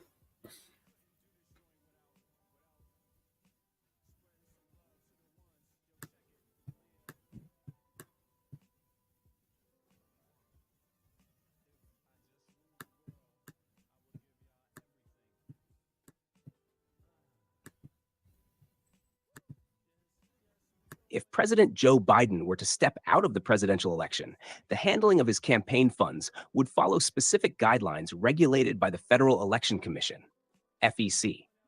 Campaign funds would not automatically go to any specific entity, but there are several permissible uses for these funds. 1. Debt settlement. Any outstanding campaign debts or financial obligations must be settled first. This is the primary use of remaining campaign funds. 2. Refunds to donors. The campaign can choose to refund contributions to donors if there are surplus funds remaining after settling all debts and obligations. 3. Transfer to party committees. Funds can be transferred to national, state, or local party committees. For example, Biden's campaign funds could be transferred to the Democratic National Committee, DNC. 4. Support other candidates. Campaign funds can be used to support other federal, state, or local candidates, as long as the expenditures comply with FEC regulations. 5. Charitable donations. Surplus funds can be donated to charitable organizations. These donations must also comply with FEC rules. 6. Administrative costs. Funds can be used to cover administrative costs associated with winding down the campaign, such as office expenses, staff salaries, and other necessary expenditures. It is important to note that campaign funds cannot be used for personal expenses unrelated to the campaign or duties as an office holder. The campaign committee would need to file the appropriate termination paperwork with the FEC to officially close the campaign and outline how the remaining funds were dispersed. 65 that source. Yo, there you go. All right. Yeah, no, that clarifies a lot for me. Because I was under the impression that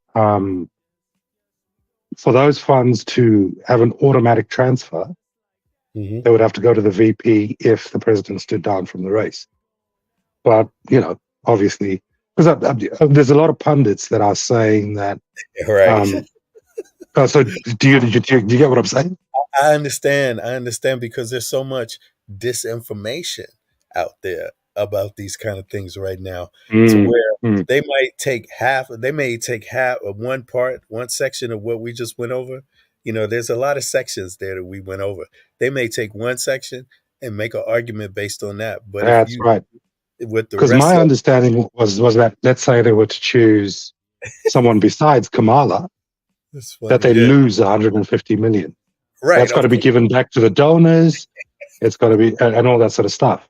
But and then social media without an endorsement from the VP, from the POTUS, let's say Gavin Newsom, for example, has got to restart his campaign and then take donations again. Yes. Right. Right. Okay. Exactly. And when that's why I use ChatGPT, because some of these things, there's so much detail in it. That's right. It's yeah. So when a question mark rises, it's best to check for the facts, because especially right now, because there's a lot of money going into media, a lot of money being spent, a lot of different PACs. So, and how that money gets spent, what the commercials or the things that they produce look like, who knows? But a lot of it is going to come down to that, what you witnessed, I think. You All thought right. you heard it, you saw it, and you were like, damn, is it like that? And then look it up, and it's like, whoa, it's not totally like that at all. No, there's other things that could because be going. I kind of got the impression that Biden has always been open about him endorsing Kamala, right? But as far as the DNC is concerned, I'm not sure they had that much confidence in her. Would I be correct? I'm not sure about how much confidence, because again, I think when you look at this practically, it's like there's some dimensions to that also. Like just the fact that she's been the vice president and the fact that she's run on a big ticket like the presidency before. Yeah. As a politician, you would be cautious you would have to respect her flat out. You've got to. For me, Biden had no choice. She's his VP. He's second in charge. She's got to take over. Yeah, because she's in. But as far as the DNC was concerned, I felt like they wanted Gavin Newsom because he would have put up a better fight. Yeah, well, we saw Cortez, right? She said yeah. that you shouldn't assume that everyone that is asking Biden to step down is interested in supporting Kamala, right? Yeah, So yeah. she said that also. So I She's understand. she's felt the waters and she's putting that out there. Very Yeah, smart. yeah, yeah. And I think yeah, that was smart of her. I mean, I like how she does politics though, for real. So but but Well, she's very much for her own people, though. astute. Even She's though she's got a bit of, you know, well, she's um, she knows what she's doing, man. She's ahead. She's in her, as far as politics and law, she's there, man. She's definitely like strong. She's going to mm. be around forever. She's going to be a career politician. Like she's going to be Oh yeah. old. There's no. She's in it. She's in Yeah, it deep. yeah. She's in it deep. So She's one to watch for the future for sure. yep. And you never know. Let's see. It will be interesting to see if she's I don't think she would want to be on anybody's cabinet, but you never know. You never know. It'd be Yep. interesting. But yo, let's All hear right. some. So what? Tell me this, Webb. So what do you think, Biden? Do you think he made the right choice? Definitely. Okay. All right. All right. You put it's an accumulation of things. And that ended with the assassination attempt thing. This guy got through it. he just gained a lot of people, as far as the demographic public vote is concerned, Trump. I don't think he had a choice, Biden, to be honest. Given all the things that are going against him, his health, his memory, his senility. Right. Yeah. Yeah. Facts. But Trump would have wiped the floor with him, honestly. I think that's the thing, because let's be honest. Going into these the real debates, because there will have to be some other debates too, right? Yeah. Yeah. I think now, especially now, and if Trump runs, that'll be so crazy. He can't run from these debates, but I think he wanted. Oh, he won't run. I don't think that's going to happen. But I think you don't think he'll run. I think he'll run, man, because Trump don't get. I think Biden had a difficult time handling Trump because Biden, he's not the type of dude that wants to even communicate with people like Trump. Trump. He's hardly campaigning, bro. Yeah, so I think Biden, he couldn't really deal with Trump that way. But in terms of real information, real facts, I think Biden is sharp. I don't think Trump is in charge of his own thing. His own campaign. I don't think he makes any of the policies. I think people just tell him what to do pretty much, and that's how he puts it together. That's what I believe. So You think? I think so, man. I think Trump, he's not. I think Trump's the type of leader where he delegates responsibility to everybody else, including, what do you think about particular subjects? I think that's really Trump doesn't have the energy to want to look into those things himself. I think so. Honestly, I think it does, and that was the problem with the Republicans initially. Is that look, from the outside looking in, he seems a bit anti this establishment, and that's what the Republicans didn't like about him. Like, he'd go off the cuff, or he'd try and do things his own way, which the core didn't like. Which who didn't like? The Republic core didn't like. Right. Yeah, the Republic. Yeah, that's true. He pushed out a lot of Republicans, basically. Yeah, I think he fired a lot, and all that sort of stuff. And his first term, he didn't have full backing of his party. No, that was pure emotion that got him in. But with this assassination attempt, the swing is that it's brought it back round to the emotionalism again. Yeah. Because before that assassination attempt, there were still little portions of his party they were kind of against it. Oh, you think their party's backing him because because somebody tried to shoot him? Well, it's now a question of emotion again. So um, I don't think whoever his supporters were in the past. I don't think he's going to gain supporters, man. I think Hey, bro, for a lot of people, this is like divination for them. Like, you know, you can't speak for. That's true. Yeah. But the Republicans that stepped off from him before, I don't think they're going to switch back. But I think it might lie. No, they're not. Yeah, exactly. But the people that are But I think it there, would have brought a few of those back on board. yeah, I agree. I understand. Yeah, I agree. And that's the thing. And then there's this big debate about, the African American vote and how it's slowly switching towards Trump. What do you think about that? I don't believe it. I don't believe in myself. Like, for me, I'm a data dude. So whatever you could say anything. If you don't have the data to support it, then I'm likely to not follow too closely, because I think without the data, the numbers on that, right?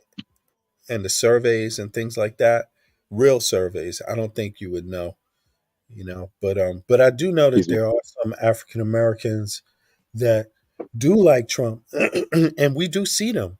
I've seen them before. I think there's a lot, bro. I think there's heat.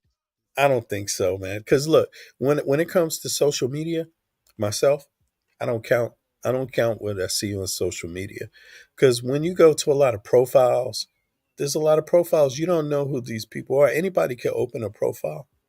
You know what I started doing on social media when I hear people asking questions about Trump, or that seem like they support Trump. The first thing I suspect, and I ask them often, is, "Are you even American?" No, which is true. Which is where I sort of come in. Because I figured honestly, out, from my point of view, if you look at it, go ahead. We have 4 years of peace, and that's somebody that's outside of the inner circle, which is the U.S. I'm not even thinking of you, Wab. I'm thinking of people that support Trump. I know you don't support Trump necessarily. You're just asking questions, right? So, but I mean, other people, man, I really have to ask them that, because I realize you could talk to somebody that's more heated and more passionate about Trump being shot at, and then you find out they're not even American. It's like, man, what the fuck? Why are you so heated about it? Like, you more heated. And I noticed that trend too. A lot of the people that are heated, even Americans that are heated about it, I've really started saying, I wanted to know, I asked the question, when did your family come to the country? Because, you can't be any more heated than me. And that's kind of dangerous, because if you look at somebody, that shouldn't be what you're looking at. If you look at Kamala, for example, but when did she come to America? I'm not looking at it that way, but I just take note of it. Like Kamala, she's not from, her family split. One of her family, I believe, is African American, and the other one is Trinidadian or something like that. But in any case, she is she's like an Octoroon. She's born most of her in the U.S. Most of her heritage is Southeast Asian, Caribbean. She's got I think one grandparent on her dad's side. Look this up. That's Caribbean, Black Caribbean, or African, Afro-Caribbean. Harris. Ethnic background. I'm gonna ask Chat GDP, but check this out. I don't really care myself about these things typically. That's my point. My point is that the people that are most heated about ethnicity, a lot of times when you find out, you ask when did their family come to the country, you find out their family wasn't even in the country during the War of Independence, during the Civil War, but they're more heated than you are, and your family, like in my case, was, but they're more heated. Right. But I mean, at the end of the day, it's America, right? Right, but I'm not saying that Kamala Harris is one of those people. She's not heated about, immigrants and all of this stuff. You see what I mean? So there's both sides to that. There's still a difference within that. I agree with you though. But go ahead, man. Continue. What? Anything else? Oh well, I called up. Yeah, let's see what ChatGPT says about her heritage. Yeah. Let's do that. Here it is. Kamala Harris, the Vice President of the United States, has a diverse ethnic background. Her mother, Shaimala Gopalan Harris, was of Indian descent, born in Chennai, India. Shaimala immigrated to the United States to pursue a doctorate in nutrition and endocrinology at the University of California, Berkeley 65 Source. Her father, Donald Harris, is of Afro-Jamaican descent. He was born in Jamaica and later became an economics professor at Stanford University. His heritage traces back to African and possibly some European ancestry. 65 Source. This mixed heritage of Indian and Afro-Jamaican descent contributes to Kamala Harris's identity as both a person of South Asian and African-American heritage. Right. So there it is. I mean, I don't know. I don't care if she's like if her family were immigrants to the Yeah, US. especially when it comes to America, you shouldn't. I don't myself. Yeah. But what I mean is these MAGA people do. And you find out a lot of these Yeah, MAGA that's another thing that'll go against her. Right. You know what I mean? Even in the African American community, they're going to be like, she's not. Yeah, but look, what's a lineage? That's a. Look, yeah, that's true. But the thing that makes me wonder is like the thing that's really striking to me is that a lot of the MAGA people that are curious about Kamala's ethnicity, right? That if you look at their own ethnicity, a lot of their families are immigrants to the United States too. Like they didn't come during the War of Independence or the Civil War. So, but they feel like these people still feel like something, they're connected to that. But it's a delusion. But it's identity politics, right? If you're white, you're white. There's no two ways about it. If you're ethnic, they're going to question what your ethnicity is. What do you think about that, Wab? Don't It's stupid because it's America. America is supposed to be the bastion of, all things opportunity. So, it shouldn't matter where you're from. I mean, OIC should be, my goodness. Shouldn't have any problems with that. Oh wow, man, it's hilarious, this stuff sometimes, man. When you look at it, it's out there, man. But yo, you want to can imagine if you ran for some sort of significant position in office in Denmark, what would they be looking at as far as it's a very progressive sort of nation. Who knows, man? What are you looking at? You're going to look at your ability, right? Things break down the same way. It depends, man. But things break down typically the same way. Like, there's no way that my ethnicity is not going to come up in the conversation, but it should. It will. It will. I think it's okay. But if let's say your ability trumps your ethnicity, like VB is the best person for this job, do you think the last thing that it's going to boil down to is your ethnicity? In a place like Denmark, I don't think so. No, I don't in think America, it will. I don't think exactly. In America, it's a little bit more heightened. I mean, I don't know, man. I would be cautious about saying that, Wab, because here's the problem with that. Here in Denmark, they don't even give you that kind of data. So there's no data. It's not relevant, is it? It shouldn't be relevant. Yeah. Sorry, it shouldn't be relevant. No, it shouldn't. But I think at times, and that's kind of why I said, look, all this sort of stuff in the past, ethnicity, a performance as a career politician in social justice reform, positive or negative, shouldn't be the case. She got to VP. That's where she got to. She was endorsed for running in the future. We should take it from there. Yeah, absolutely. That's what I think, because, even if you ask, like we pointed out, it's insidious, because a lot of the people that want to know her background, you look at their background, they also not from America. I mean, what the hell? There's people in MAGA that's first generation immigrants. Sean Hannity. Yeah, Hispanic. Yeah. He's a second. No, there was an Indian one. There's Absolutely, yeah. he's Irish, second generation Irish, and he's supporting MAGA, and he will be the main one talking about Kamala Harris' background. He is, so these types, the idea that it should be about your ethnicity is lunacy, at best. But we should be listening to what they're saying, how their mind works, their ideas. That's prime. That should be prime, right? And but as we know, some people are going to go the other direction. For me, I want to hear how the person sees the problems and sees the solutions in detail. That's what I want to hear a person talk about. I don't really want to hear about their race. I can see their color. If I want to find out, so that was my point. Let's forget about all that. Let's start from point one. Let's say she's replacing Biden. That's a given. What's the support? National support. Does it mean that you get a good race between her and Trump from now on? We can look that up. Look, I have that here. Let's see here. Let's look that up. That is I got this.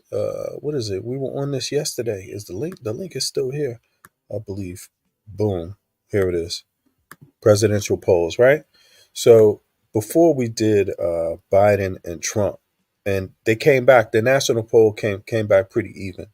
I think Trump was up by 2%, right? But that's a pretty even national poll, right? And then it broke down in different places, but it actually said that Biden was leading the national poll and Trump. Okay. But maybe it changed. But here, let me put in let me try to change this and see. What's the source date? Yeah, can I was put this in prior to the assassination attempt? Yeah, no, this is after. Oh, okay. This was from a lot of red, mate, for an opposing party. Trump got a lot of support now. But let me see here. That's what I'm saying. Yeah, he got like I said, it was divination. A lot of people that are, let's say, religious, for example, would think, look, it's meant for this guy to be the president. And they'll switch just like that. The demographic is very flippant. Look at this. I think they have some new data now. Who is the green? Independents? Toss up. Yeah. Toss up. And so swing state. And light colors are likely and leans. Like, so the lighter the color get, it means maybe that don't look good. It don't look good for who? The Democrats. To me, when I look at this, this looks like normal, like regular, what I would expect myself, to be honest. Like, and I also don't, like, for me, what I see right here is typical Democrat. This is what. Wait until the election or the electoral college? At a minimum, this is what you could expect from the Democrats on a minimum, on an average day, right? This looks kind of enough. But when you look at all the red, it looks deceiving. Texas has 40 delegates, but like, let's look at California. It doesn't look as big, but it has 54, right? Delegates. So, so the mass of red doesn't always translate into the electoral delegates. Yeah, I understand that. Yeah. So it could look a little deceiving, but to me, this looks like a typical strong Democratic start.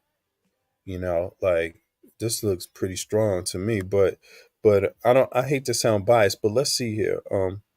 Look, you see electoral votes. But the Republicans are up still. The Republicans are up. Look, see, they're up by 5%, right? Yeah. Or is that 5%? No, that's not 5%. It doesn't break down to 5%, but they're up. They're up. And the Democrats need 44 more delegates, and the Republicans only need 19 more. So this that's is the key. Republicans. Let me see here. And I guess they're saying these toss-ups, this is where they don't have the data. Now let's see. Those green, that's dangerous. Yeah. 33, 39, 50. So there's 50 delegates roughly up in the air right now that are in the toss-up round. Yeah. So the Democrats need these, Yeah, absolutely. they need those. And without a doubt. yeah, and look, Arizona, that's got to be like UFC territory. Yeah, that's gone. Yeah, they got they contesting that with the UFC and Hulk Hogan factor. So, but exactly, that's who's campaigning on the ground for them. But yeah, this is it. It's not a. Let me drop this. Matter of fact, let me drop this in the link. I'm in the chat. I myself, man, I'm not really one to jump out, and I don't see gloom in the Democrats, but but people could see it differently. Like for some people, they will see this as a bad start, and I agree. It's not the best. It is a bad start. It's You not gotta admit. It's not the winning start. It's not leaning. But these are delegates, right? This And these are conversation would have not gone a lot different had an attempt on this dude's life wasn't made. possibly. I think so, man. I think that has something to do with it, a small bit at least. At the minimum, because yeah, people would be shocked. But yeah, it's unfortunate, but that's the way it works, man. I don't me myself, I'm not voting for Trump, but I don't see it as I don't see for me the polls, they have to be consistent. You could expect that he would get a jump from the assassination attempt maybe, but let's see how long it lasts. Well, you said before, you tend to look at the data. Yeah. As somebody that's quite interested in geopolitics and stuff like that, you can't deny the fact that when Trump was in power, there was no wars. No, and when you look at that sort of stuff,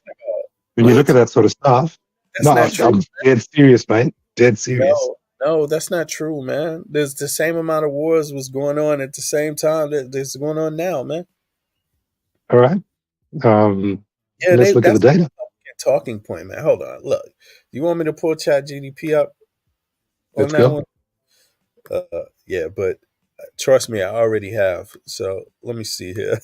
I mean, Biden's term hasn't made anything better for that sort of argument. have the amount of wars, ongoing wars, persisted. Oh, not ongoing. New. No, not new. What do you mean new, man? It's okay. Let's see how you go with this one. Yeah, because then we would have to go back to the president before Trump and ask how many wars did they start, right? New wars, I don't know. But Do you use Grammarly too? Yeah, and I also use it. Yeah. Oh, right. Is this wrong? Yeah. The number, right? Have the number of ongoing wars persisted in both Biden's and Trump's?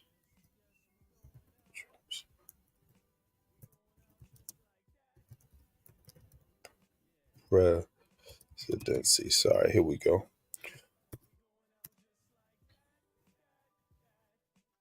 Is it up? Let me see.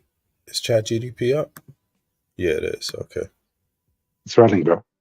Yeah, it's still writing, right?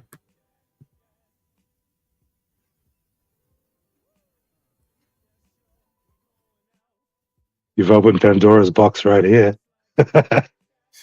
Well, I like to be accurate about this stuff. It's the easiest way, because when people make claims, maybe I'm wrong too. Maybe I could be wrong, but I'm pretty No, sure. I'm just looking at the data that's coming up. Oh, there you Oh, go. It's not too bad. Not too bad. yeah. All right, let's see here. The number of ongoing wars and military conflicts involving the United States has persisted, albeit with some changes, during both the Trump and Biden presidencies. Here are the key points regarding the status of these conflicts under each administration. Hashgar.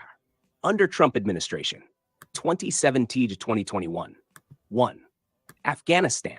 The Trump administration continued the U.S. involvement in the Afghanistan war, which began in 2001. Trump negotiated a peace deal with the Taliban in February 2020, setting the stage for a potential U.S. withdrawal. 2. Iraq and Syria. The U.S. maintained its military presence in Iraq and Syria to combat ISIS. Trump ordered several significant operations, including the killing of ISIS leader Abu Bakr al-Baghdadi in 2019. 3. Yemen. The U.S. provided support to the Saudi-led coalition fighting in Yemen, primarily through arms sales and logistical support. 4. Africa. The U.S. conducted counterterrorism operations in several African countries, including Somalia, where it targeted al-Shabaab militants. 5. Iran. While not a war, tensions with Iran escalated significantly, including the killing of Iranian General Qasem Soleimani in January 2020, which raised concerns about potential broader conflict. Under Biden administration, 2021 present, 1. Afghanistan. President Biden completed the withdrawal of U.S. troops from Afghanistan in August 2021, ending the 20-year military engagement. The withdrawal was marked by significant controversy and the rapid takeover of Afghanistan by the Taliban. 2. Iraq and Syria. The U.S. continues to have a presence in Iraq and Syria, focusing on preventing the resurgence of ISIS. However, Biden has indicated a shift toward a more advisory and support role. 3. Yemen. The Biden administration announced an end to U.S. support for offensive operations in Yemen by the Saudi-led coalition. This includes halting relevant arms sales. 4. Africa. Counterterrorism operations in Africa, particularly in Somalia and other regions affected by terrorist groups, have continued. 5. Ukraine. Although not a direct participant, the U.S. has significantly increased support for Ukraine in its conflict with Russia, particularly following Russia's invasion in 2022. This includes military aid and strategic support. Comparison and changes. Afghanistan. The most significant change between the two administrations is the U.S. withdrawal from Afghanistan under Biden. Yemen. Biden has reduced direct U.S. involvement in the Yemen conflict compared to the Trump administration. Overall presence. While both administrations have maintained U.S. involvement in various conflicts and military operations, Biden has shifted some focus towards reducing direct combat roles and emphasizing advisory and support missions. In summary, the number of ongoing wars and military conflicts has persisted under both administrations, with notable changes such as the U.S. withdrawal from Afghanistan and reduced support for offensive operations in Yemen under Biden. 65 by source, 65 Bop source. Yeah. So you want me to ask you something else? Go ahead. What was the you wanted me to ask one more question, right? Oh God, what was it? It's about the number of. You said the wars. Number of new wars started. Yeah. Oh, okay. Under each administration. Who started more new wars? It's interesting stuff, right? Well, these are the comments that people make on social media. That's what I've been saying, man. And it always leaves you later when you find out what the facts are, like being like, okay, it's really this bad, you know? Who started between Biden? Oh, I could ask you another one after that. Biden or Trump? Yeah, that's the question. Let's see how it interprets that.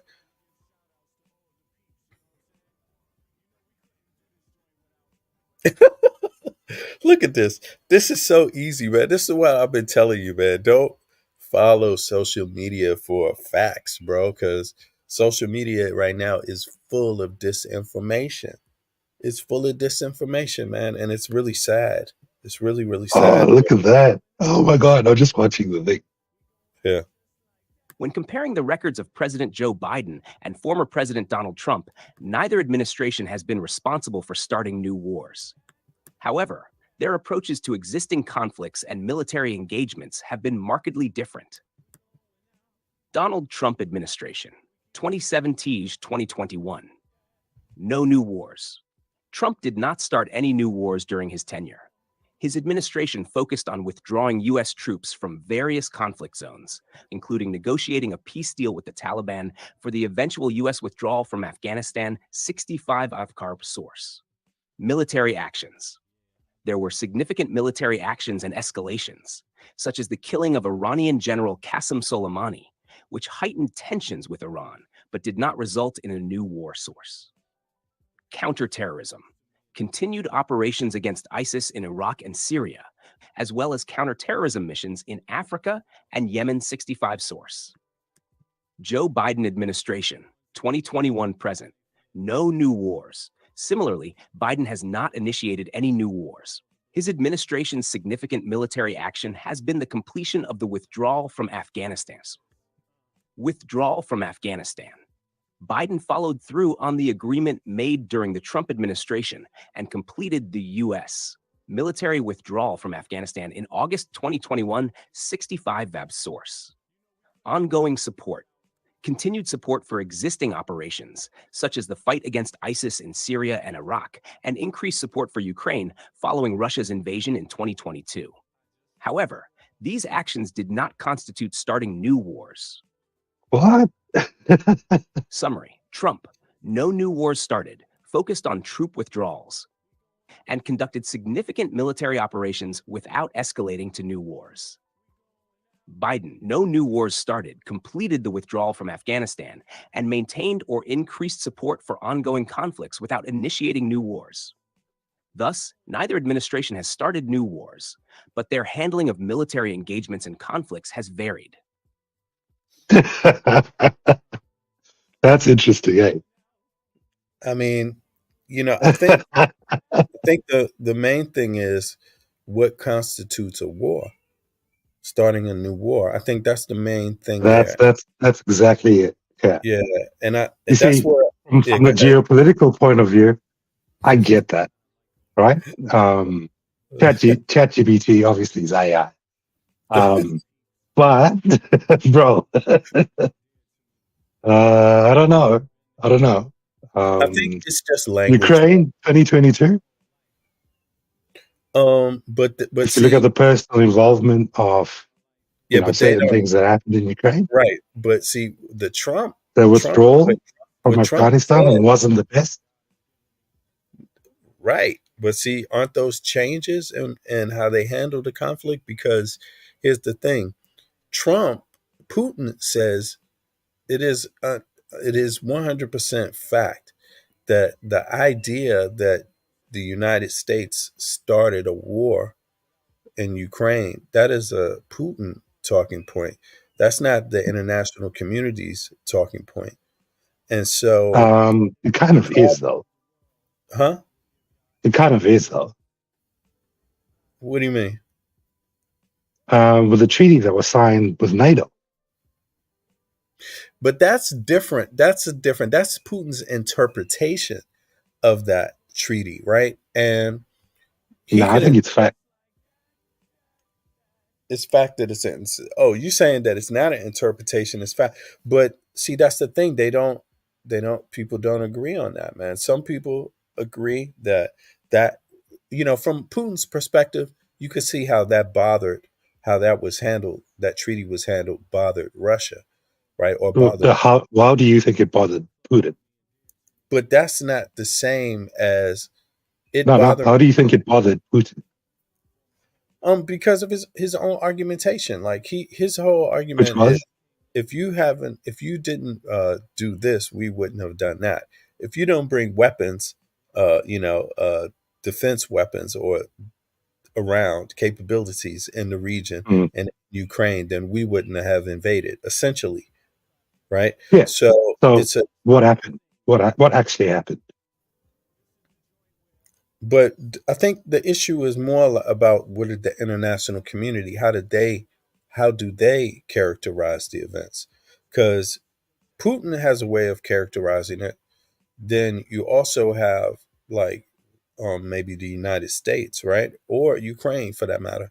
But then you But also if have you look at the treaty, yeah. that was signed between NATO and Russia, it Mhm. was that no new borderline countries would have NATO put defense systems on those borders in the Eastern Bloc. Okay. Okay. Well, let's look that up. Are you saying that's Putin's argument or No, the that's a treaty, a UN treaty okay. for peace. So yeah, I've heard people say that a lot, but here, let's see here.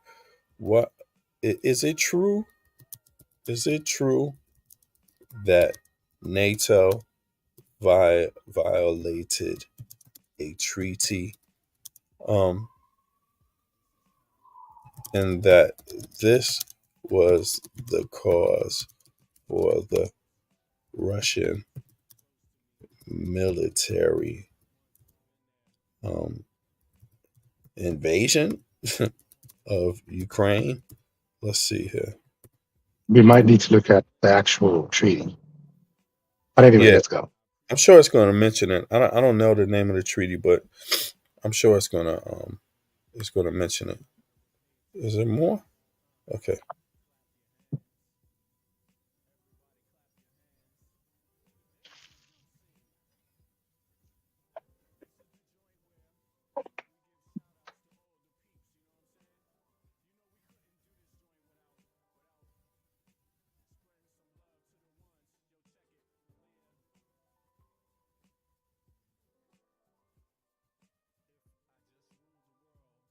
Okay, let's see here.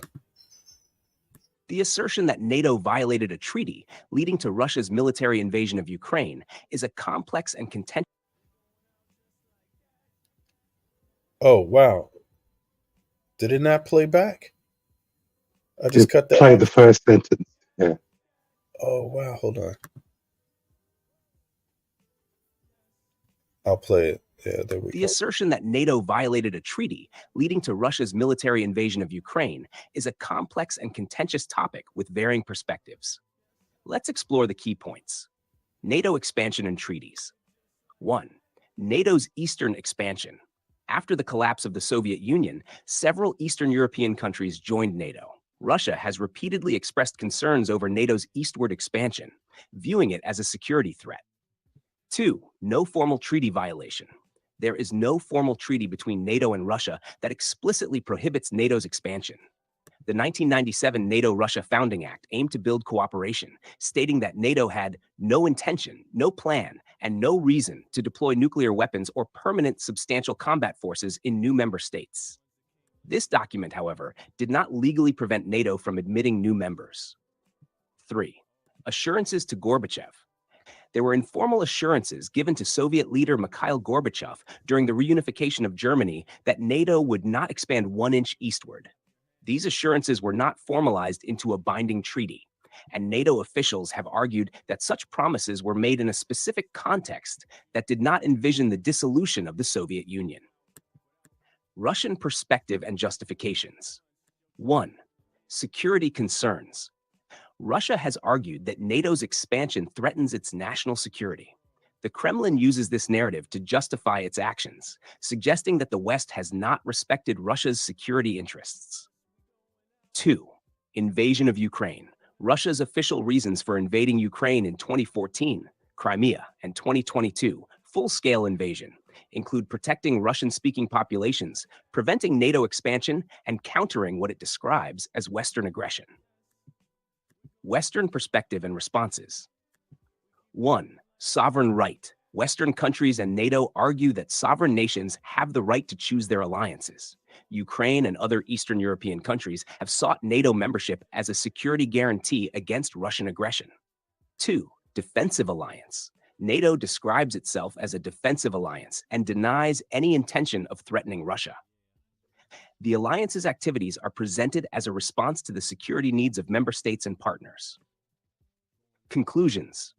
No treaty violation. Technically, NATO has not violated a formal treaty with Russia.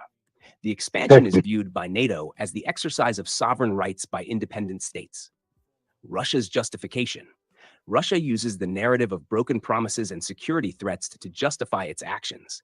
But these claims are not universally accepted as valid reasons for military aggression. Sources and further reading. NATO Russia Founding Act. NATO.in/CPS, NATO Live, official texts 2025-45468.gdm. Brookings. NATO and Russia post-Cold War relations. Brookings.edu/blog. Order from chaos/2092 to NATO and Russia post-Cold War relations. Council on Foreign Relations. NATO expansion. What Gorbachev heard. h//cfr.org/article. NATO-expansion. What Gorbachev-heard. Understanding the nuanced perspectives and historical context is crucial in assessing the claims and counterclaims regarding NATO's actions and Russia's invasion of Ukraine. There you have it, bro. Yeah, well, that's 50-50. In fact, I'd say it's 60-40 on Putin's part. I would just say it like this. That's what I was trying to say. It could be that's Putin's argument, right? But it doesn't necessarily mean that that's like the global community's argument about what's gone on in Ukraine. And I think that And vice versa, right? Would you agree with that? Huh? And vice versa as well, as ChatGPT said. As vice versa, what do you mean? That there's good arguments from Putin as well. Oh, because there was a treaty that was signed, but they've what ChatGPT has done has taken into an opinion-based space where they're talking about sovereignty, right? No, he said that these agreements were not binding, and that the argument was exactly. You didn't hear that part. The agreements are not binding, and that the United States, they argued that at the time, the context of the agreement, of the non-binding agreement, that's what it's called. At that time, they said they hadn't anticipated the dissolution of Russia anyway in that territory. So they had, their claim is that what they're doing is also a defense mechanism, and that Ukraine is a sovereign nation, so they have the right, no matter who says anything, to choose their own alliances. So I think, there's been some dissemination of Putin's argument, which a lot of people have received. A lot of people see it and they think like, okay, there's an agreement, there's a treaty, but let's go back. Let me just open the chat GDP back up over here so we can just review the notes. Now, if we go up, see, this thing just blocked. If I press this and then I go like this, oh my God, man. This just decided to block the screen. I have to find a way to get it off. Sorry, VB, can you give me just a few seconds? Go ahead. I won't be long, 5-10 minutes. Okay, no problem. What did it say here? Okay, we already looked at that. Now, okay, that's Biden. Okay. That's the war. I'm still listening. We just got to deal with something. I got it. Now, it says the assertion that NATO violated a treaty leading to Russia's military invasion of Ukraine is complex and contentious topic with varying perspectives. Let's explore, right? NATO expansion and treaties. NATO Eastern expansion. After the collapse of the Soviet Union, several Eastern European countries joined NATO. Russia has repeatedly expressed concerns over NATO's eastward expansion, viewing it as a security threat. No formal treaty violation. There's no formal treaty between NATO and Russia that explicitly prohibits NATO's expansion. So the idea that there was a treaty which prohibited NATO's expansion, that's false, because there's no such treaty. Then it goes on to say the 1997 NATO-Russian Founding Act, which is probably a document, but it's not a binding treaty, some sort of document or agreement between Russia and the U.S. possibly. Sounds like it, although it's not a binding, Security Council binding agreement. Let's see here. 1997 NATO Russian Founding Act aimed to build cooperation, stating that NATO had no intention, no plan, and no reason to deploy nuclear weapons or permanent substantial combat forces in new member states.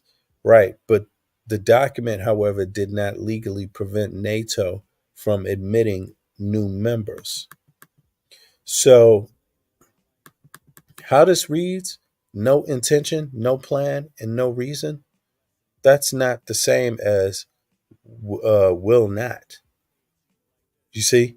So the how the information has been spread, it's been some change in in those change in what the agreements and the conversations actually were. Some assurances apparently went back to Gorbachev, who was the last president of the Soviet Union, and now Putin is the president of Russia since then, I believe.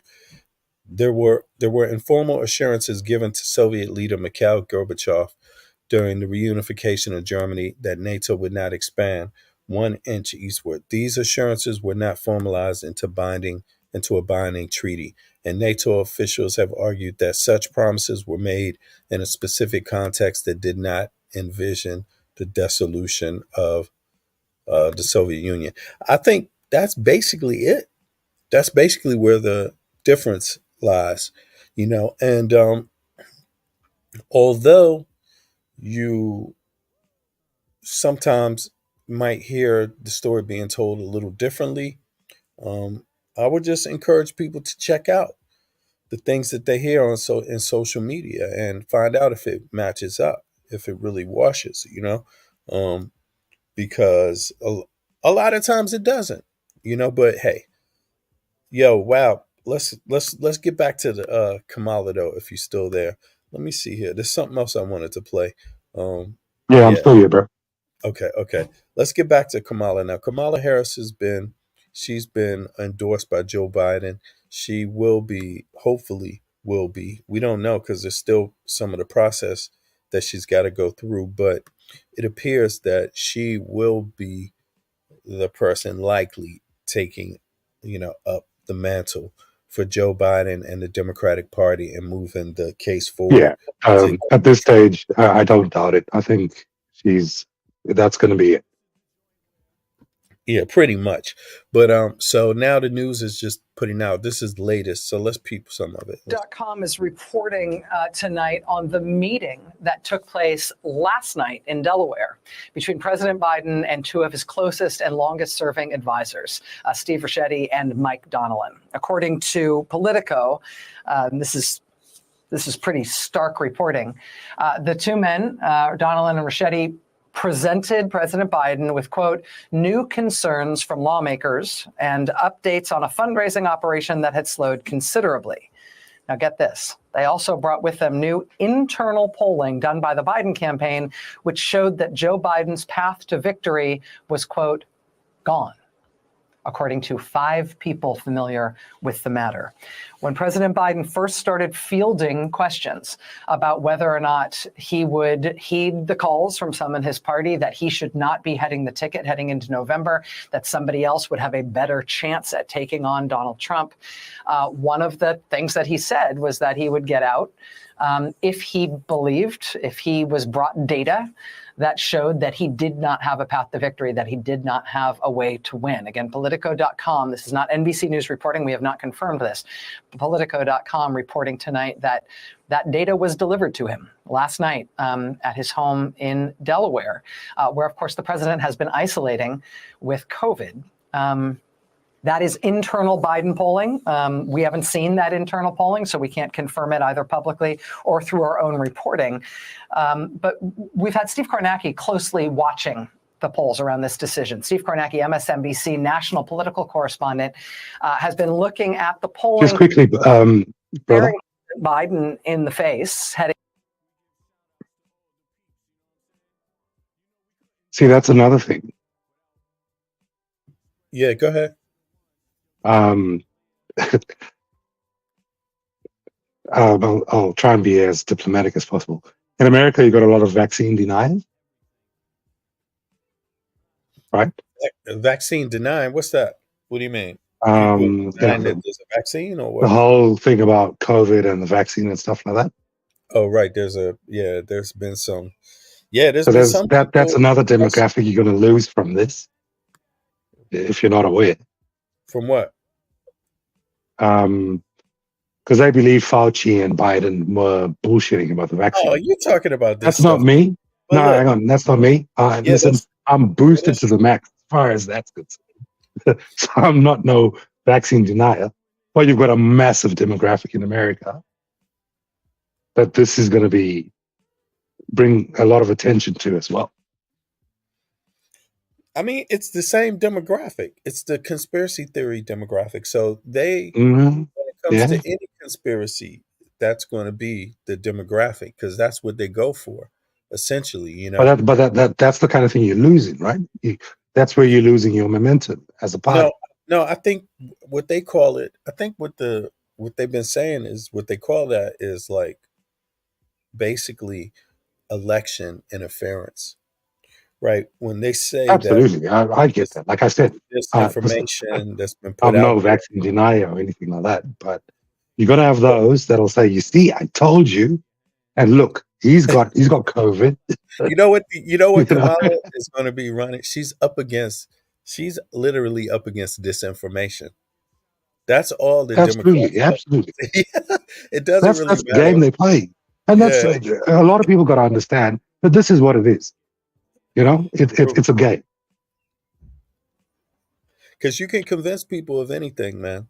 And apparently people I would really like somebody to tell me when I'm incorrect, especially about this kind of stuff. Like if it is not disinformation that is affecting these people, if these people do not tend to go for conspiracy theories, no matter what it's about, as long as it's about the election or Donald Trump, right? The Democrats that will go for any conspiracy. Tell me that I'm wrong. Well, look, you've got conspiracy theories on both sides, right? Would you agree with that? Yeah, but that's not the same because I'm asking. Now, this is the game they're playing in this go ahead. campaign. It's Okay. about who can take advantage of the best one, or who can talk about facts over conspiracy. Now, we live in a fickle world, especially because of, social media and stuff like that. There's going to be a lot of swinging as far as the voting demographic is concerned. So, like I said, you've got those that are off that divination piece that are within the Republican Party that didn't like Trump, that are going to say stuff like, okay, this guy escaped an assassination attempt. He might be the one for the Republican Party, right? You've got that swinging vote. Then you've got guys that were like, it was all about the vaccines and Fauci lied to us, Biden lied to us, all that stuff. When Trump was saying, he was like, forget about the vaccine, just drink bleed, do this, do that. Yeah. And then all of a sudden now you've got Biden still getting COVID. So any Democrats that were vaccine deniers are going to be like, okay, he's lost our vote. But I don't understand that because I don't believe they ever said if you get the vaccine, you won't catch COVID. That's not what they've ever said. What they said is You're smart. They're not. Yeah, what the government said is if you get the vaccine, if you do get COVID, it won't be as worse as if you didn't. Yeah, well, we get that. We get that. And these people, they turn it We into get something else. Hey, bro, like I said, I'm boosted to the absolute max. And I got COVID once this year for the first time. And it did nothing to me. Exactly. Because I got all the vaccines and I was boosted to the by max. the way, wow. I was sick for a week. The flu, that was it. Gone. Yeah. And wow, by the way, that's the point of any vaccine. Exactly. It's introducing the thing to your blood system. Yeah. Exactly. So Deal the with it effect better. is bad. Exactly. And that's been the principle of it since its entire conception. By the Yeah. way, I would like to find out, is it really a black man who invented that? Vaccines from that. I'm gonna chat GDP that right now. You've got to go back a lot further. Well, you've got Edward Jenner and the smallpox and all that sort of stuff.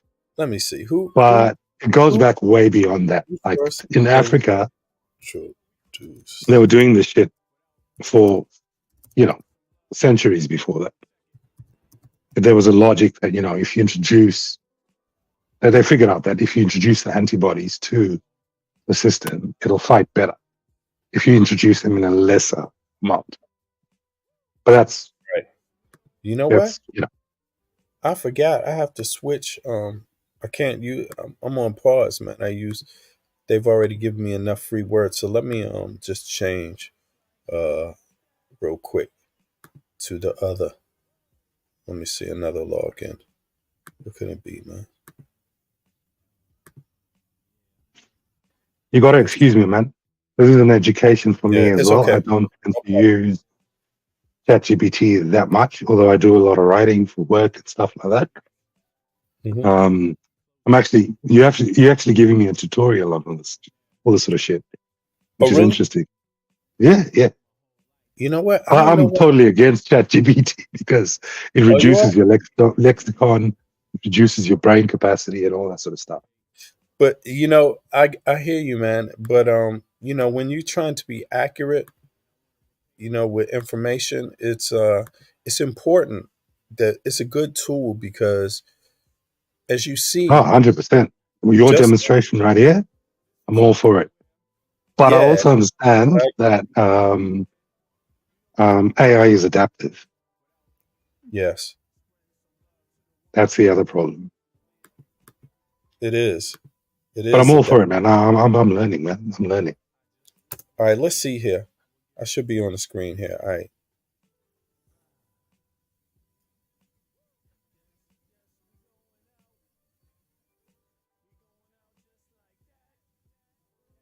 That's interesting. 1721.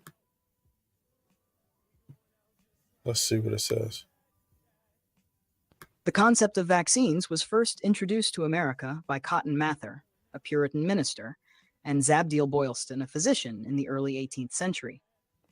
They promoted the practice of variolation, an early method of inoculation, during a smallpox outbreak in Boston in 1721.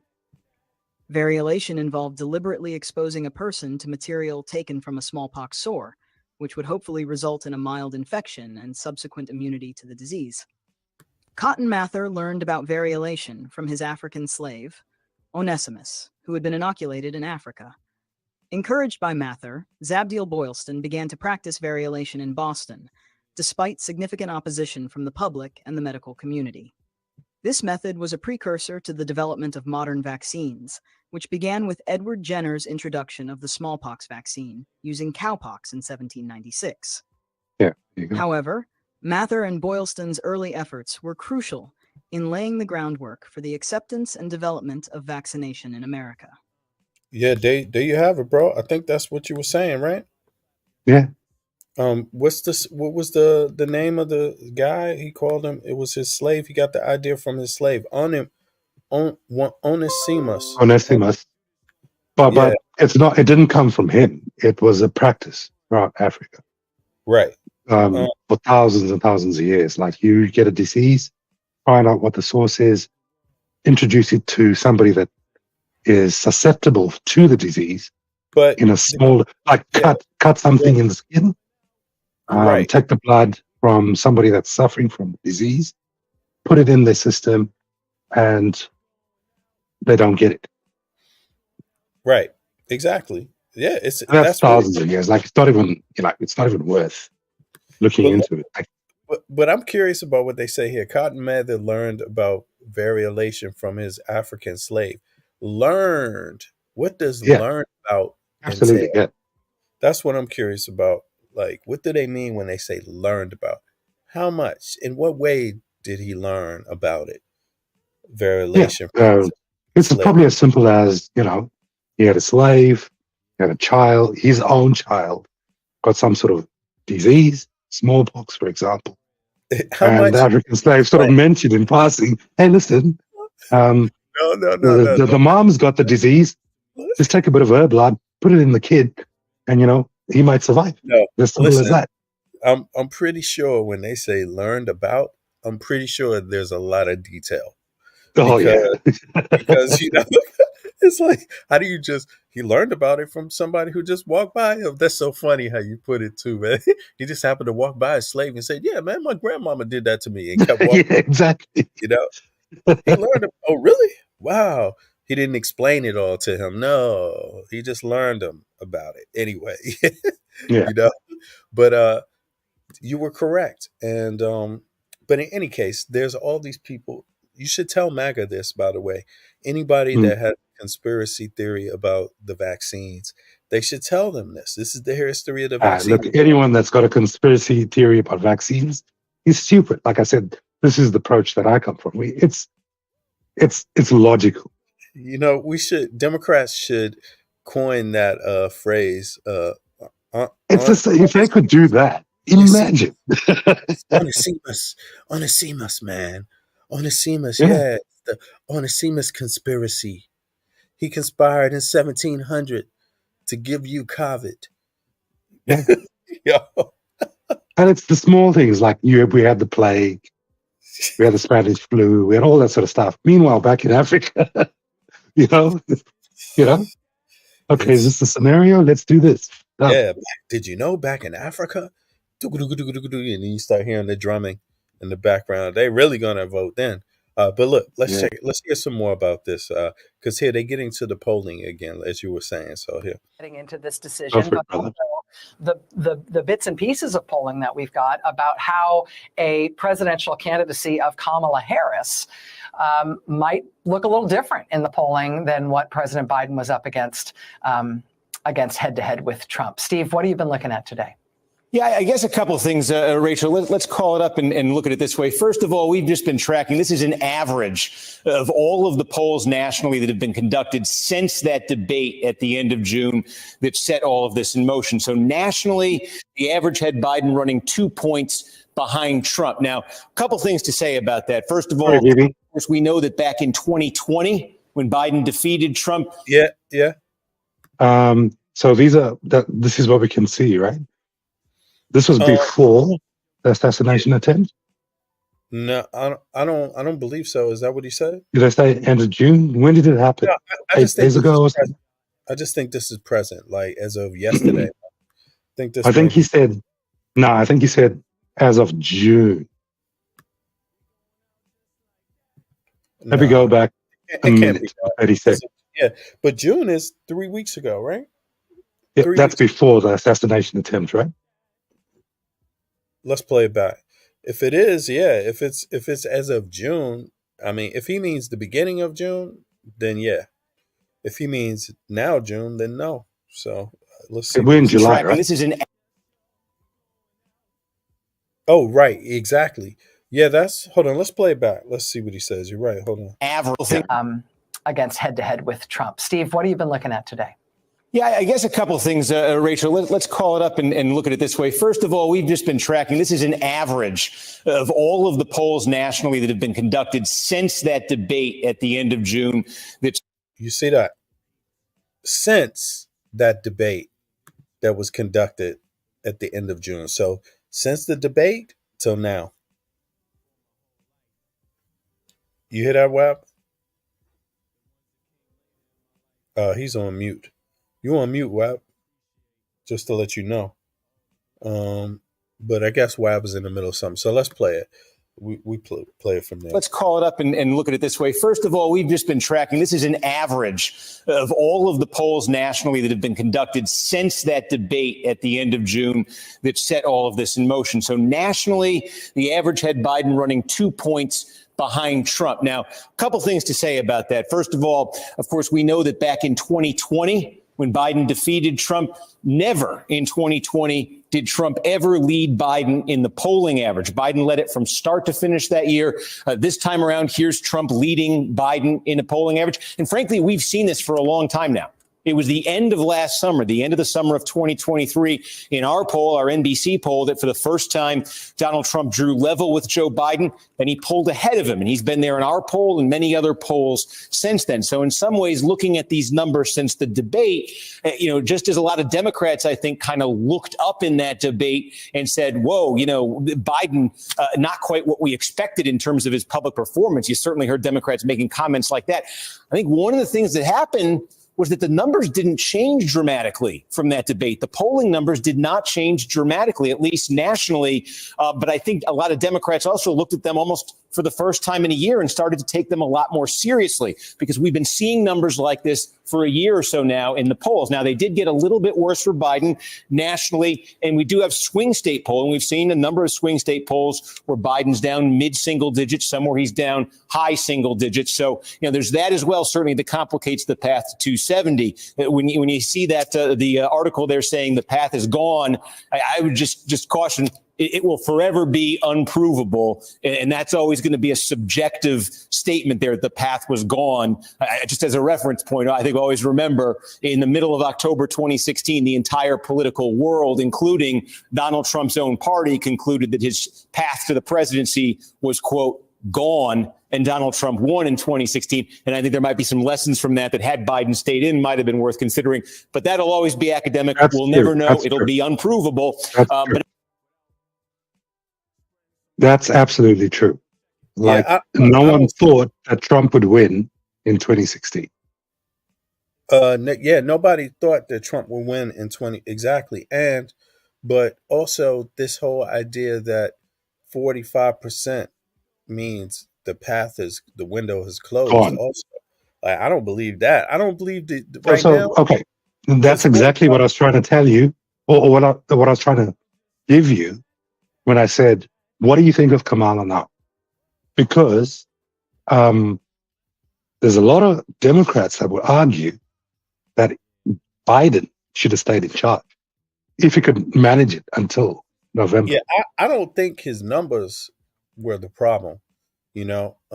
Personally, I don't think those are bad numbers. 45%. Yeah, because he's stuck with those numbers. Biden is stuck with these numbers. Yeah. But now Kamala got to start again. I don't think she got to start again either. I think that's too harsh also. But I think what happened is like with this one, these are the numbers before the Democrats have hit the ground with their grassroots in terms of spending money on the ground. With a different candidate. Even with Biden, it doesn't matter who you're talking about now. Just keep in mind. Biden made his money. He got his campaign funds already. Right, he could run this place if he didn't get another donation. Right, exactly. But hear me out, though, because I think you might misunderstood me. This thing here, 45% and 47%, this is before any political campaign has really hit the ground, spent money on the ground, campaigning in communities, not on the TV. When? Now or back then? These polls right here that we're watching are before any real political campaigning has happened on the ground. On the ground. This is on TV. They're talking about it. They're doing interviews. Yeah, they're going from community to maybe at a famous church in one state. Fine, they're doing that, but they're not doing the recruiting yet. Okay, remove Biden from the stat that you're looking at on the screen. 47 is the same. Does that remain 45% for Biden if Kamala comes in? Will that be 45% for Kamala? Well, this is what. Or does it drop? Yeah, this going up or dropping. I don't know. They're about to show what the data looks like for Kamala. They're about to show that, but for me, I definitely don't think anybody would go for Kamala if the polling wasn't at least consistent. They wouldn't go for her if it was a down one. They would. I would think that now that Biden's dropped, Kamala would inherit that 45%, right? I think so, but my point is this: Could go up, could go down. 45%, 47%. Especially when you're talking about the Democrats, their grassroots campaigning is stronger than the Republican. They're pro when it Yeah, comes to this. yeah. So whatever the polls Um, say right now, to me, as long as even is not a problem for Democrats. If the polls seem even right now. For me, that's not a problem for the Democrats because when they do no, start hitting the ground, honestly, it's not. polls No, it's would not. change. Yeah, but that's my overall sense. Let's see. Because Trump's got a very specific, especially conservative support base. It's hard to say whether that 47% will go up or not. I don't think he can grow, man, because he's got It's up to Kamala to drop Biden's 45% to see Trump win. Because if Trump stays at 47%, he could win it like in 2016. But if Kamala comes in and that 45% that Joe Biden has drops to a 37, it's over. Well, of course, that would. Well, I wouldn't say it's over. I would just say it doesn't make sense to pressure somebody out of the election when you already have data that shows the next person has less. To me, that doesn't sound like something that Nancy Pelosi and Obama and all of them would be rooting for. You see what I mean, or asking for. Right. I don't think the numbers look like. I think because obviously that's something that you think about when you're telling the first person. They were thinking about polling in the beginning. The polling is where they led the conversation to Biden. The polling suggests this, Mr. Biden. And then they say the natural question is, okay, well, what does the polling suggest for Kamala? You said something very interesting. You mentioned Pelosi. I mean, she went publicly, so I'm mentioning her, but there's others too. But it's just she's a major player in the DNC. Yeah, but what do you think of her? That's why I mentioned her. But I only mentioned her as an example of others too, other big players in the DNC. It's just to give an example. What? Hillary? Which other big players? Hillary? Obama? Bill? Well, they already stated who the people were. They had a list. They've been talking about who the folks are. I think. But where do they stand with you? What's He'd your? like to focus on Hillary. That would be the first question. But I think it's 20, maybe 30 different Democratic people said that Biden should step down before he did. Maybe between 20 and 30. So Not Hillary, Pelosi, though. one of them. No, Pelosi. She didn't say he should step down, but she said it's the president's decision and he doesn't have a lot of time. So whatever the decision is, he But needs to she's make. supporting the step down, right? I believe I don't think so. I don't think she said that. I think No, she wouldn't say it publicly, but now that he's given his endorsement to Kamala, she's supporting it, right? Yeah, she's supporting him stepping down, and she's supporting Democrats to convene at the convention and find a way to resolve that nomination. Okay. Because it's not resolved yet. But in any case, I think they're going to show some Kamala numbers here. So let's let it play a little more. Oh, sorry. I flat. But anyway, that is what the national polling's been showing. So then the question for Democrats becomes, okay, if Kamala Harris does become the Democratic candidate, does that change things? So the same polls that produce this average since the debate in the Biden-Trump race, what do they show when Harris is substituted in?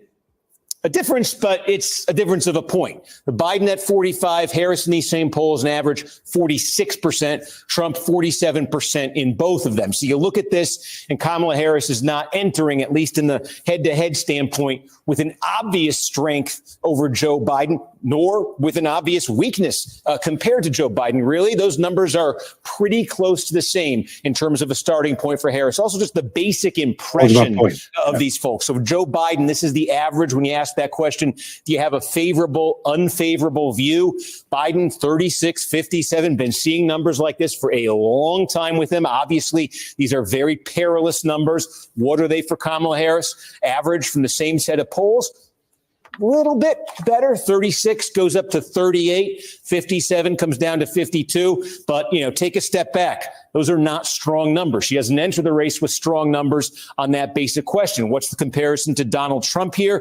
Trump averaging 41 favorable, 55 unfavorable. Also not strong numbers. A tick, though, above where both Biden and Harris are. Again, this is the starting point for Kamala Harris. The big question here is going to be what happens in the next week, the next 2 weeks, as this sort of rollout of Kamala Harris as a presidential candidate begins. Does she get a second look from some voters? Do these numbers improve? Is there movement in the horse race? Is there a backlash? I think you have to ask as well. Look, Kamala Harris will be the first, if she is nominated, the first candidate from either party since 1968. Okay, no, I just wanted him to finish his thought, bro.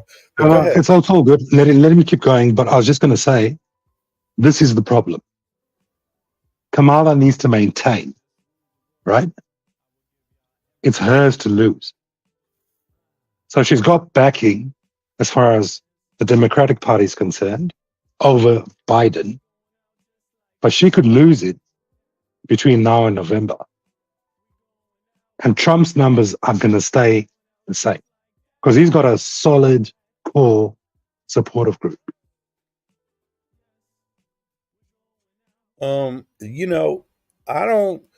Well, again, like I was saying before, this is like the polling before there's even the nomination. So that means that there's no real, grassroots money being spent right now because they don't know who did not. You see what I mean?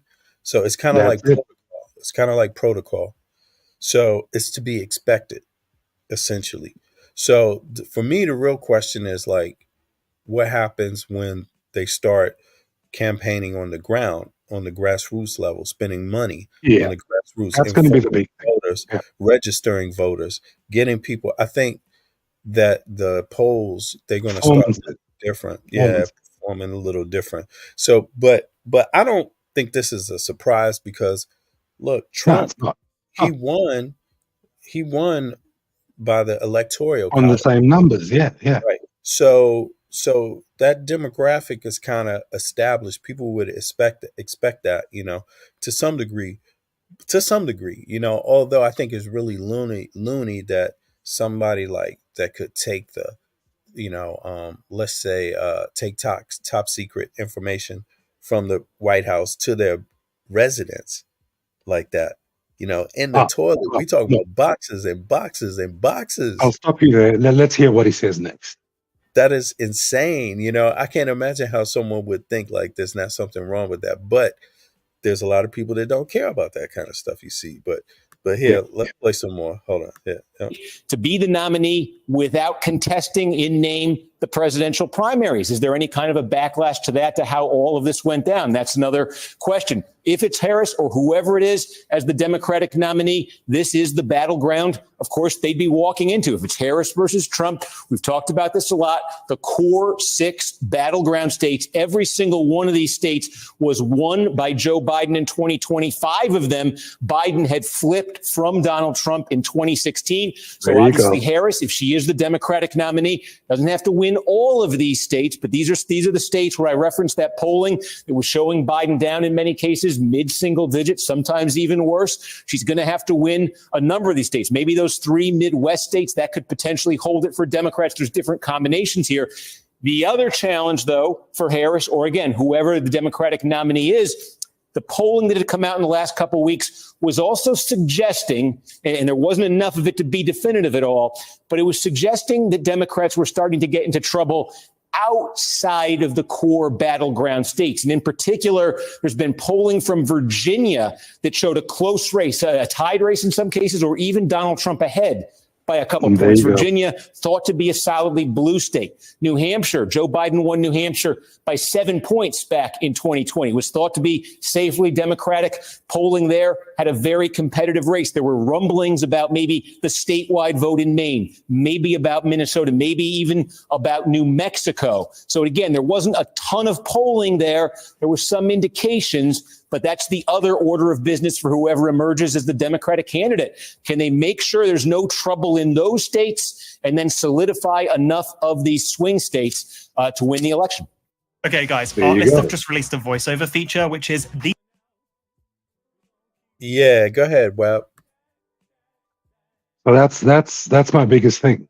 So Kamala's got to maintain those swing states, which is a big task, eh? As somebody that's coming in as a new incumbent. Look at that, 226 as it stands to 235. Now, Trump's numbers are not going to move from 235 too much, but Harris's could drop, given the performance between now and November. She's got to be on point all the way. Especially when it comes to swing states, she's got to win them over. How is she going to do it? That's my point. I think it's like they already pretty much talked about it. Like, number one, the right for women to control their reproductive organs, right? And I think that's going to be a big one. It's a no-brainer because that's Yep, on that's a no-brainer for sure. you know. So I don't think Yep. she has that working against her. No. You know, and I think, these polls, they're a little fast coming out of the gate. I would be cautious. No, they're just as they are at the moment. Yeah, because I don't think because you have to give people a moment to adjust, because it can't be that in one day they already know how voters feel about Kamala. Like, even though they did some early polling, some polling maybe in the last couple of weeks since. So this is what I was asking you when I first came on. First of all, the black vote, right? How do they feel about Kamala? Okay. So when you talk about women's rights and abortion and all that sort of stuff, she's got a solid backing, regardless of demographic or race. Or whatever. They're women's rights. But I think people, tend to underestimate that one thing. That's not a thing you can just brush under the rug and say, okay, well, we won't deal with that. That's a front and center thing. They're going to Bro, people are fickle. Fickle. Well, that's why I brought in. That's why I brought in what you think about the black vote, because they could determine this. The numbers are so slim. I think that's also for the first time ever, I believe personally that the African American vote will either determine the Democrat win through Harris or break her. I don't know. I mean, I think that's, like I said, for the last time ever. Yeah, but there's a difference in how you narrate that. Like, you said the first time ever. I don't say that's the first time. I think that they're central to the vote every election, period. And I think that's no, sorry, I probably put that narrative the wrong way, because we put Obama in power. Well, wait a second. The reason why I'm saying that's maybe not the best way to put it is because, there is a caucus. There's a Black National Caucus, and if you notice, they kind of, they have been supportive and of Kamala, right, and Biden. For Democrats in general. For Dems, right? So it's kind of like, yeah, they could swing it, because that's the whole point of having a caucus, that you recognize you can swing the vote in the first place. But so I think it's kind of, it's not that they could this time, it's that they can always swing the vote. You know, Yeah, I'd agree with that. but just in That, this time around, the question is, what's the percentage going to be? I mean, the last time they said it's something like 10%, right? 10% of black men. Let's look that data up. Hold on, let's look it up, man. Just to be sure here, because there's a lot of times where people quote different data. But sorry, let me see. can you just? I'm going to be 10 minutes. Okay, go ahead. Oh, you're going to be 10. Okay, no problem. So let me see here. Let me look this up real quick, folks.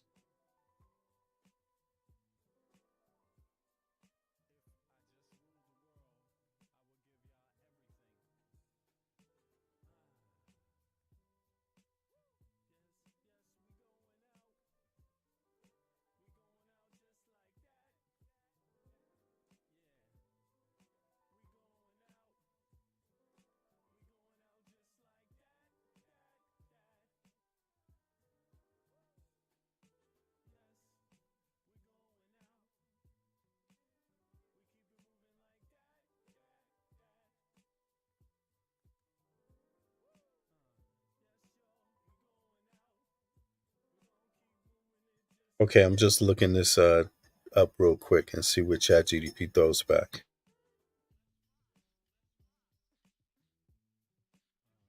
In the 2020 presidential election, Donald Trump received approximately 8 to 12% of the black vote.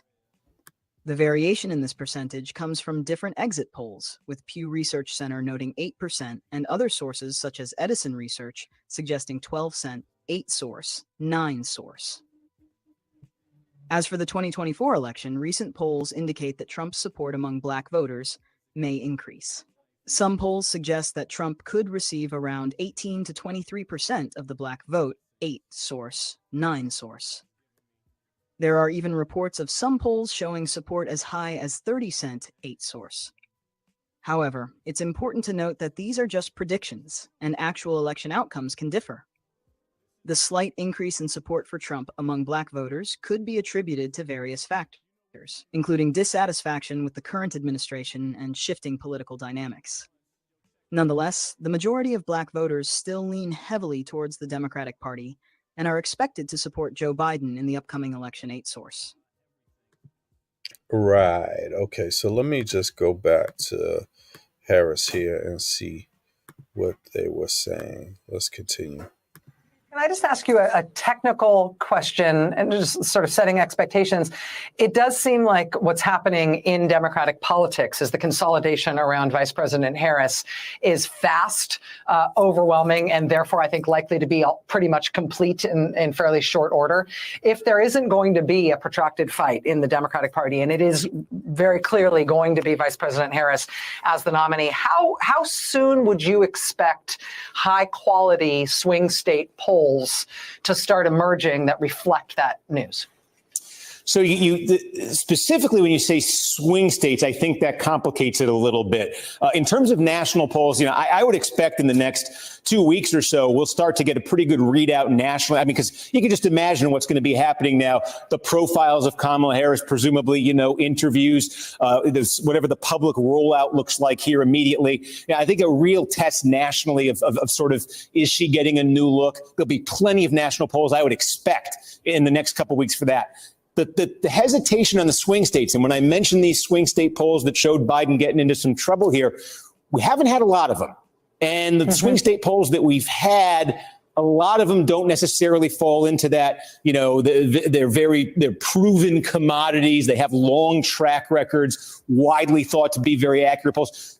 We've had some here. We've had some, and they've certainly shown some trouble for Joe Biden, some real trouble in these states. But I think one of the realities we've had this campaign cycle, and it's complicated why it's all kind of come about this way, is not a ton of high quality swing state polling. So in terms of when we'll really start to get a readout on that about Harris or whoever the new Democratic candidate is against Trump, I'm not sure. That might take a little bit longer. But I do think, look, if there is going to be some significant movement here one way or the other that shakes up this race, I do think you'll at least get a pretty clear indication of that in the national polling.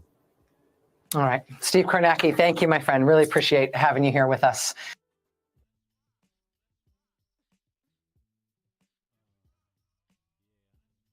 Okay, that was interesting. Now, so now it's Kamala, and that's wonderful. I'm so happy for if she gets the nomination, but I'm happy that she's. Pure er altid lige om hjørnet.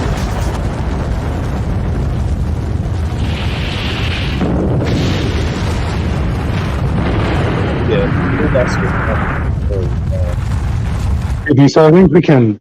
yeah. I think Yeah, it's we can establish that it's what she does from this point on. It's going to be imperative. I don't think it's Yeah, but Webb, I think how you discussing it in a way, it's interesting because yeah, it's always imperative. And it's always the case. So it's not different this time. She's a woman, but yeah, that's different.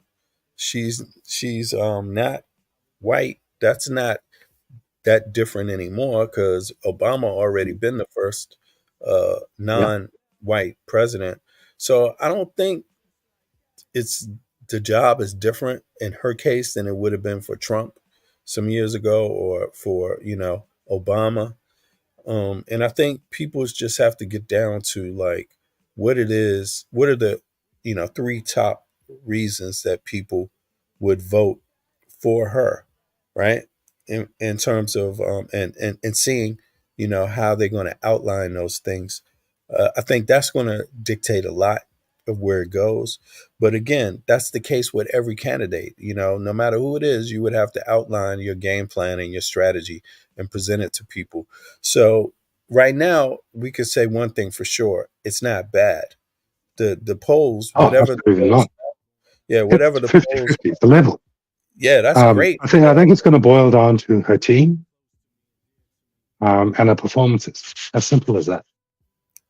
Yeah, and I think she's got a real good chance because Yeah, after if that's the all, case. If she's got yeah, Pelosi, because Hillary, Bill, Obama, Michelle behind her, and they advise her properly, it's a given. she's They'll going take to Trump have out. look, she's But going to if they don't come together, no, listen, Wab Funk, she is going to have the most bipartisan campaign support in the country, in the history of the country, because here's the thing: one of the voter bloc that she inherits are the never Trumpers, and they were proud yeah, that's a Republicans, given. That's a given. and, Yeah. and they're going to be out supporting her in the election, and likely these people are going to be talking about security. You see what I'm saying? So What sort of security? security, like the security, I mean, security for the nation. What Trump I'll represents. tell you what it'll take. I'll tell you what Like, it'll take. It'll take AOC. If she can get AOC on board with her demographic or her core support, oh, she's going base, to have her support, man. She it's got her gone. support She's won already. it. She got her support. But what I mean is, in terms of take Or the does she? Republican base, I'm talking about the Does she? Republican base. You know what I'm saying? No. Forget the Republican base. I'm talking about maintaining enough Now, momentum within she's the Democratic base. she's maintaining the Democratic base already, man. She's Oh, that's maintaining. not a given, bro. Yeah, no, I mean, She could no, lose it. but she have to say the right words. Like she has She'd to have say the to. like just like she said already.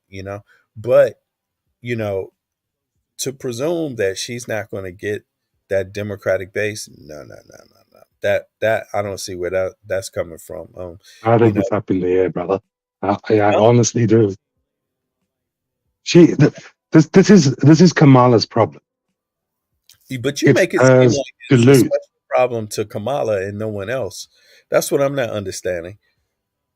What's that? You Say again? make it seem like it's a special problem to Kamala and no one else. Like that's not a special problem. Like what's the special problem? I don't get it. No, she doesn't have a problem. She's inherited the demographic. It's up to her to lose it. She's got to be on point from this point onwards. The moment she loses it, she's No, lost a lot of people. I doubt that very seriously because here's the thing. You know, she is under about as much pressure as any presidential candidate would be in this situation. It's a unique situation, but it still has some things that are standard also. You know what I mean? And I think in her case, she's got pros and she's got cons, just like every person that's got to run for office. They got pros and they have cons. And then they have things that are pressing that people want to hear them speak on. Right. So that's just what it's going to come down to. Now, what her cons are was one thing. What Trump's cons are is another thing. But I don't see just automatically off the top, I don't see her as having a problem with Democrats. She still has to speak to I Democrats, think however. she's got But some I don't problems. see that as a problem for her. There's a whole sector of the DNC that want Gavin Newsom in her place. Even though, look, for me personally, I don't even rate Gavin Newsom. Hold on, let's look him Kamala up. is so much better, Hold on. and Gavin Newsom's got defined issues that a lot of people, especially the Californians, can use against him. What's because of what his he's done. Gavin Newsom? Never mind, man. I'm not even gonna look him up. I think No, go it's for it. You should, because this is an actual issue. This is what's fracturing the DNC between her man. To and me, Gavin. it seems I like actually wanted Gavin in her place. But let me ask you something.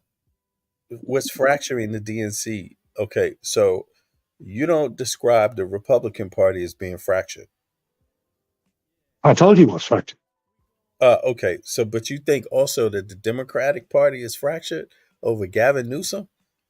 No. But what I was saying is that Is that his name, Newsom? when the RNC was fractured, prior to this assassination attempt, it was a real thing, and then this assassination attempt happened, and before that, the debate happened.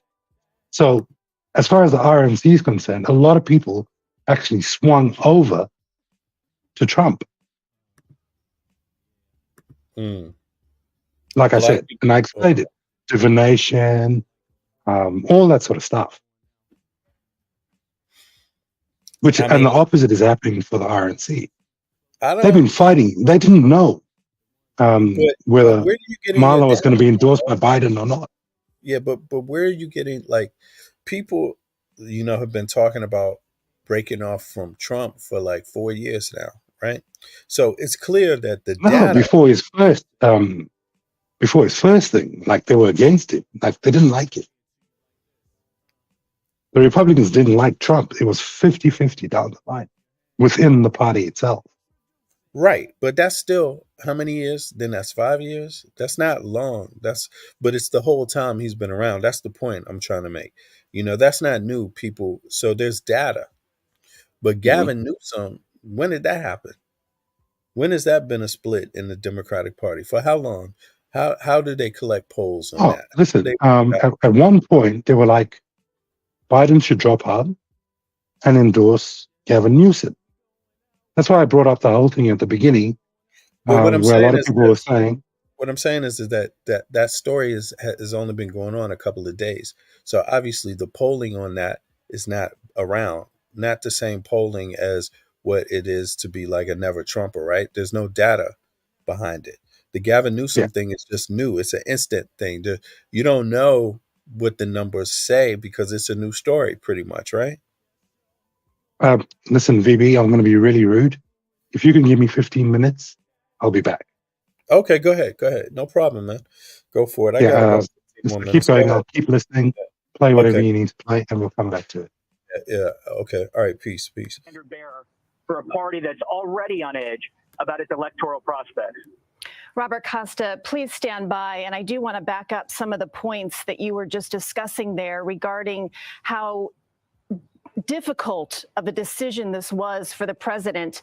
If we could bring up the statement one more time for those viewers who may just be joining us here in this breaking news hour on a Sunday. The president now announcing today that he will end his reelection bid. In a letter just released, he writes that it has been the greatest honor of my life to serve as your president. And getting to the point of what Robert was talking about regarding how difficult and heartbreaking of a decision this was for President Biden, he goes on to say, while it has been my intention to seek re-election, I believe it is in the best interest of my party and the country for me to step down, stand down, that is, and to focus solely on fulfilling my duties as president for the remainder of my term. And you know something? This is another interesting part. I would really like to see what people think about this. Now that Biden knows he's not running for a second term, that means it's his last term. He's serving his last term out. So how does that change his perspective on his to-do list? That's what I'm curious about. What would Biden be seeking to do, executive order or otherwise, now that he is definitely not running for another term as president? I'm curious if the media talks about that or picks up that story. I'm not saying that they have to, but it's also going to be interesting to see if social media, the YouTube community is going to pick up on that story, and ask the same question that I'm asking here today.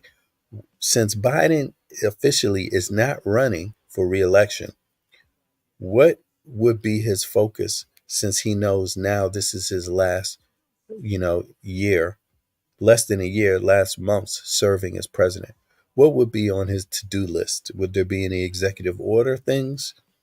That's what I'm wondering about. And I hope he utilizes the full power of the presidency, especially to secure and save the democracy.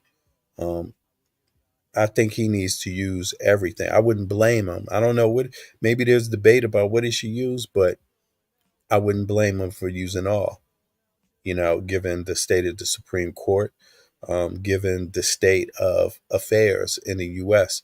If I was him, I would use every ability, especially now since he won't be serving as the president after this next election. So what do y'all think about that?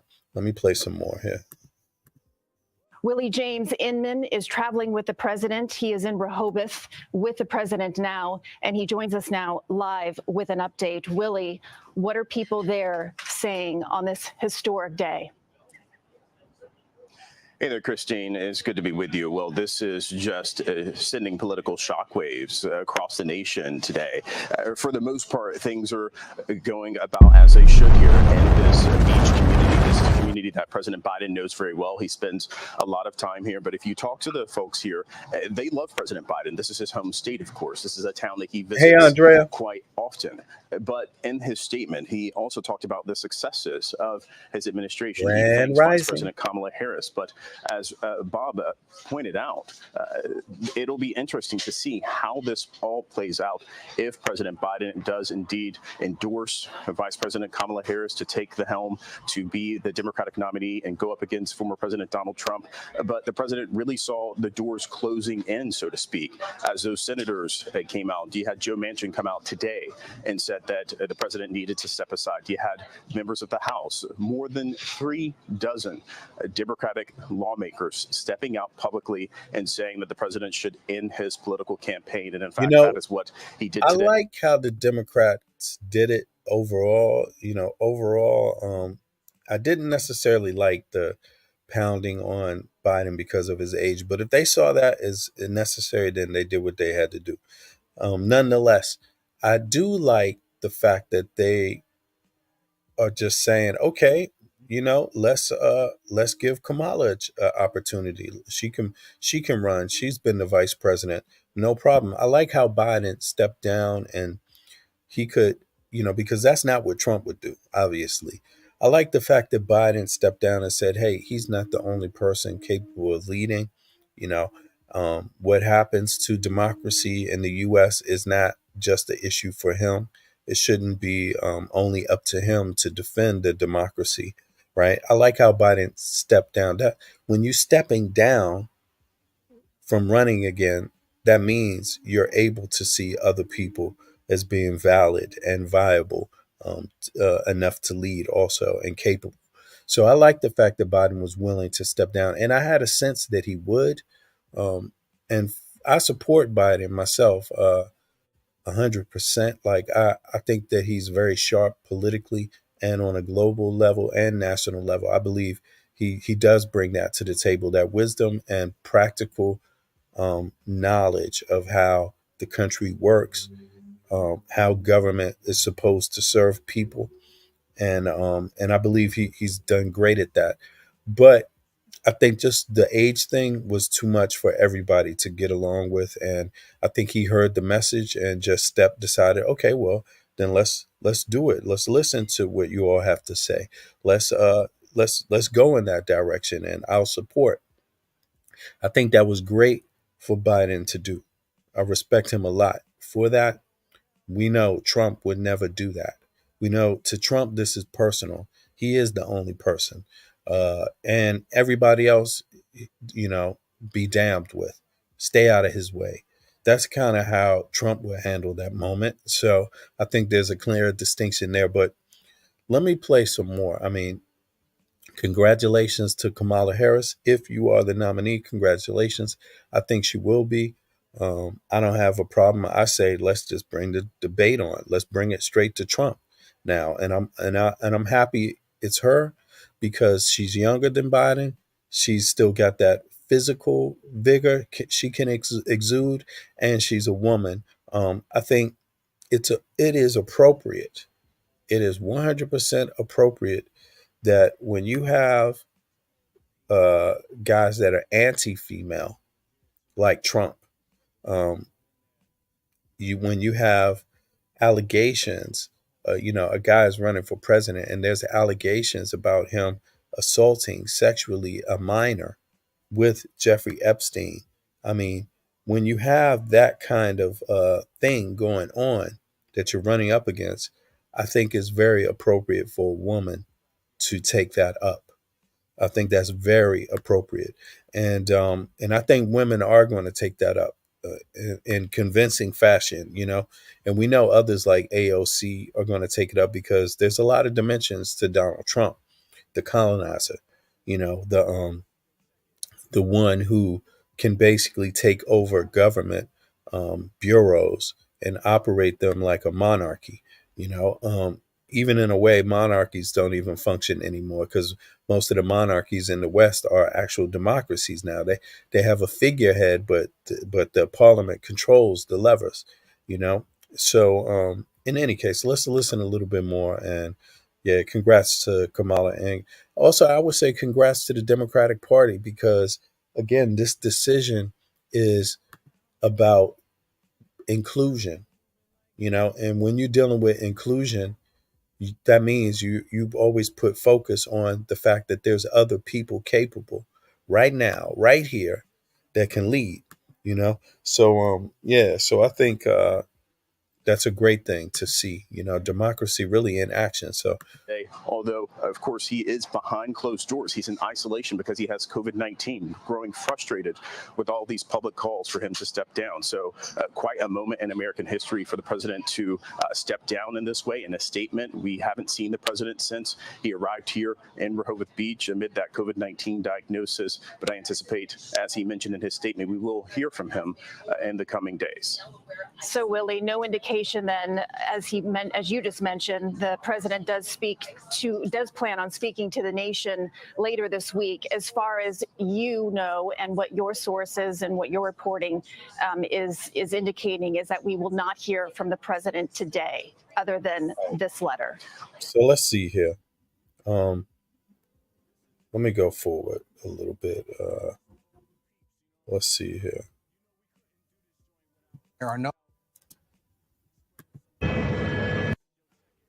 2 seconds. Sorry about that. Boom. yet, and Bob has reported this as well, that There are no others currently planning to step up and challenge her after the president said what he said this afternoon, endorsing his running mate.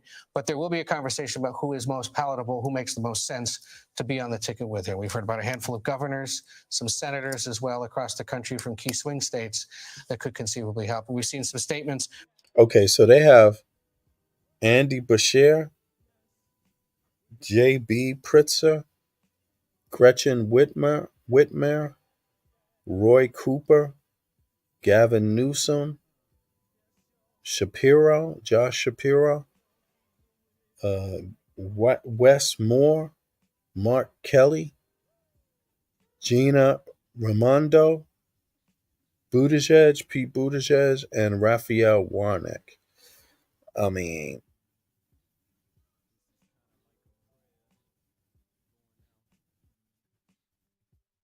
this is where they say the focus is going to be. So, yeah, let's continue.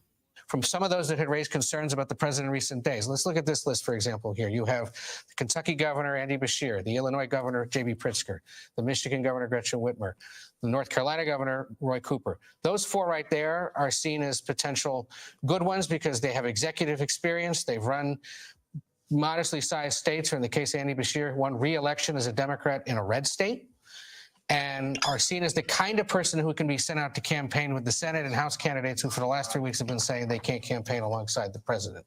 Others on that list, Mark Kelly from Arizona would be an interesting pick, the former astronaut from a swing state. There's a Democratic governor who could replace him, what might deliver a much needed battleground state. Those are the kinds of conversations going on right now with Democrats. Well, certainly the same still exists today about that blue wall that the Democrats, assuming that Vice President Kamala Harris. This is who they're suggesting. I don't know if this is confirmed. They're just saying this is a list of people that could be, right? Yeah. So I'll be interested to find out if there's more on that. Let me break this down and see if there's any more new news on Kamala Harris being endorsed by Biden, and then I'm gonna be out. Let's see here. Come on. They say, okay, there was a report from the Wall Street Journal that says stronger candidate against Trump. That was possibly before even Biden stepped down from running. Let me see here. Let me just see what this one is. With President Biden expected to drop out of the 2024 election, some are rallying behind Vice President Kamala Harris. No one knows better how to prosecute the case against Donald Trump than Kamala Harris. She tried, remember, in 2020 in the Democratic primary, and we'll see if she's able to come out strong and then maintain that success this time around. It does put us in a position to have a significantly more competitive election had Joe Biden stayed in the race. Here's how Harris could stack up in a race against former President Donald Trump. Donald Trump simply does not have the character to be president of the United States. Experts say Harris could have a tough campaign trail ahead, but she does have some key advantages. How do you win the presidency if you don't win the majority? I agree. Like, Kamala does have potential there. That's one of her strengths, because that means she's used to laying out a thorough argument in front of the public, like a prosecutor. So that means it's going to be detailed.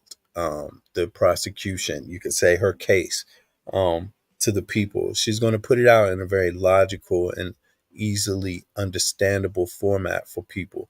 And I think that's different than a lot of other candidates. That's a strength that she's going to need, but also a strength that she has. So, but let's continue here. Of white voters, you have to check off all of the other boxes. One advantage Harris has is her potential to win over more women, people of color, and young voters. We're going to be able to effectively make the case about women's health care, their right in terms of choosing how they want to live their lives.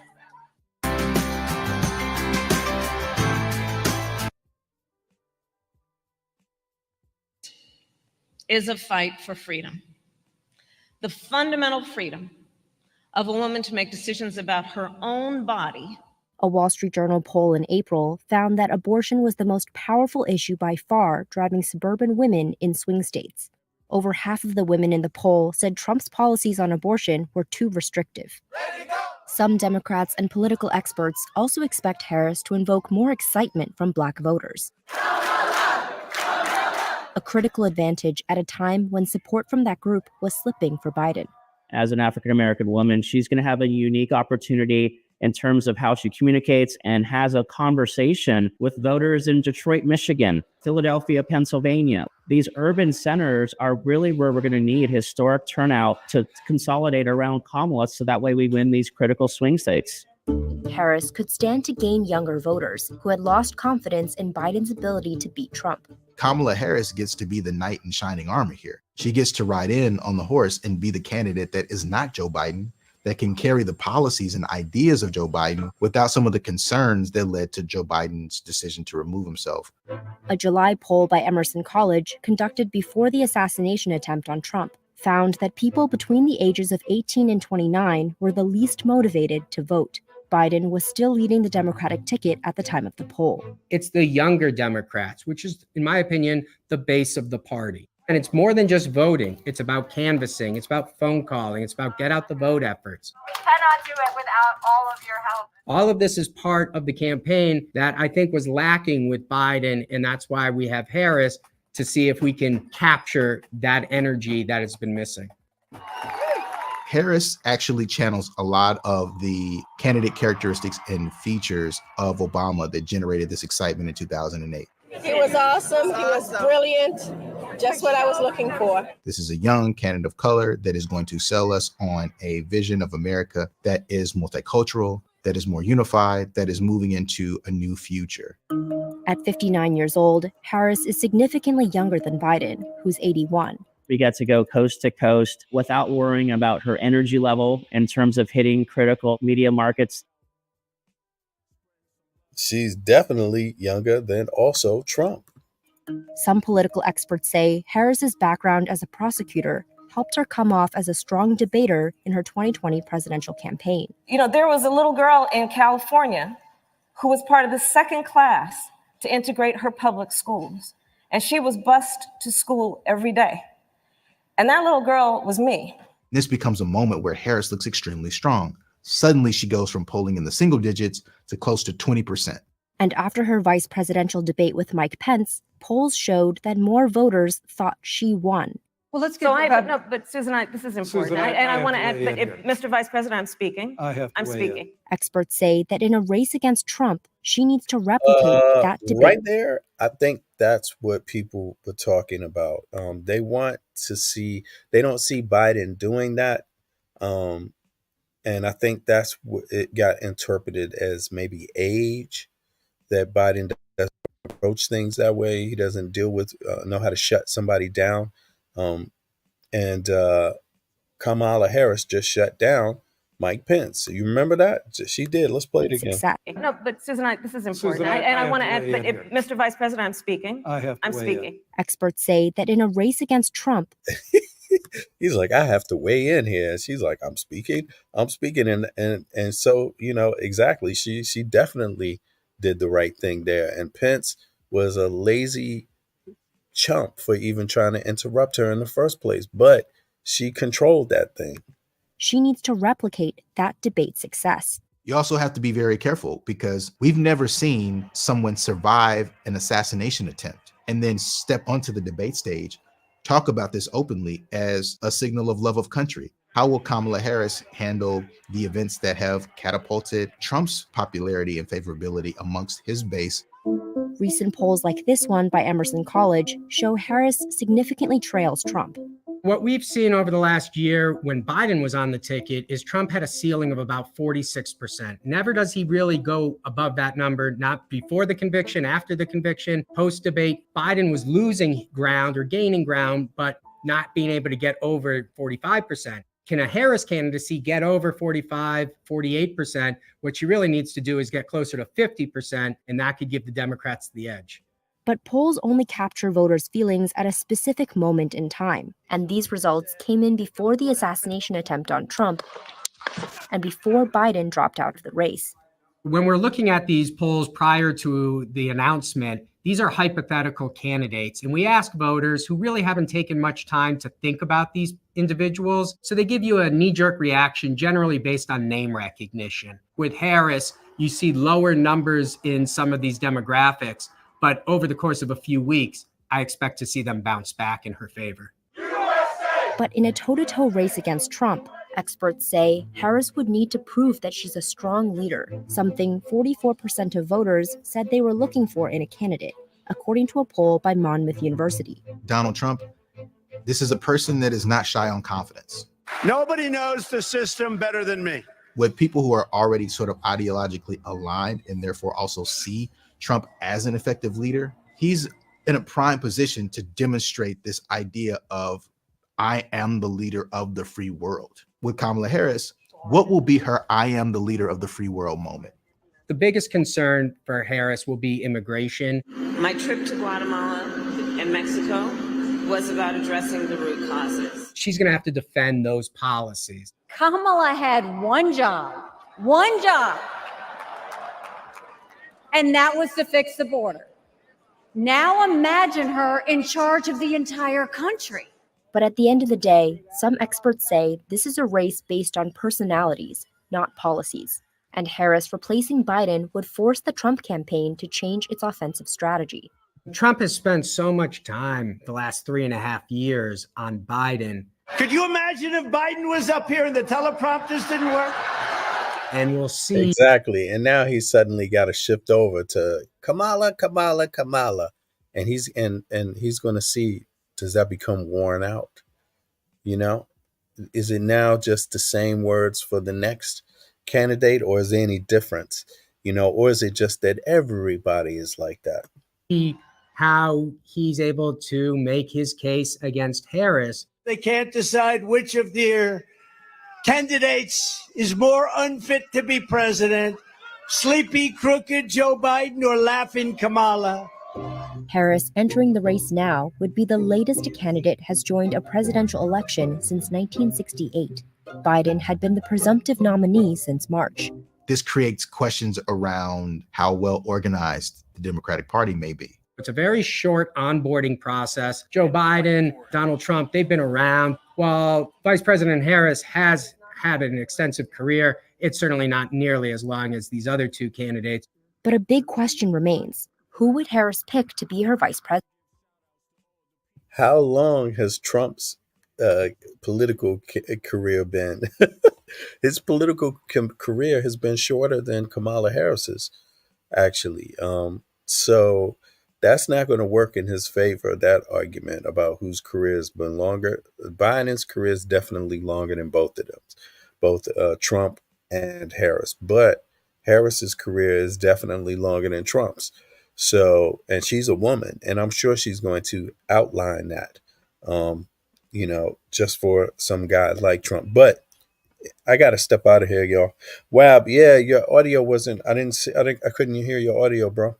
But I appreciate you hopping up in any case, brother. And as usual, and the conversation is going to continue. So for folks, Kamala Harris, Joe Biden has stepped down. Kamala Harris is now pretty much the candidate. And congratulations to her. Now let's try to move forward and see if we can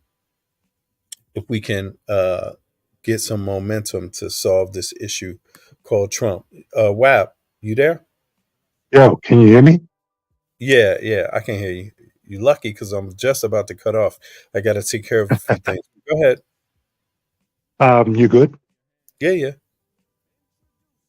Yeah, so I was listening to all that. It would have been nice to get Andrea's take on it. All right, yeah, but I'll be back later on. It's going to continue. We'll get it. We'll get her take on it. I'm sure she's going to speak soon. You know. Yes. Especially for the ladies. I mean, I think that's a big. That's what I mean. Yeah. Yeah, and I don't. I mean, of course, you know, this thing about. I think the media. They are also going to play a role in this election. I think the media, how critical they are, how, you know, if they're going for the fact-finding journalism, or if they're just like, hey, we don't want to intervene in an election. We want the campaigns to do that, to be the truth seekers and the fact finders of an election. I'm curious what the media's role is going to be this time around.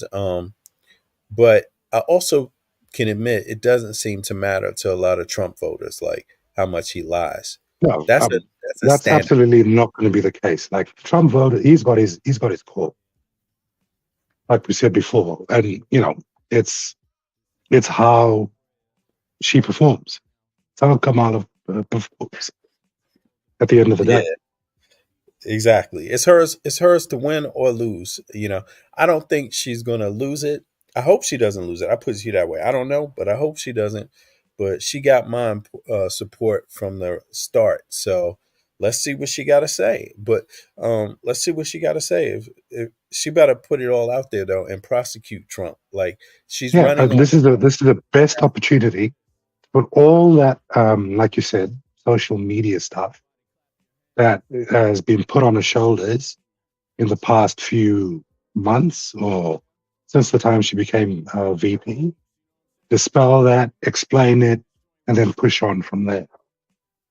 And I hope she does prosecute. Like she's running on that platform that she's been a prosecutor. And we saw her shut Mike Pence down when he tried to interrupt her, right?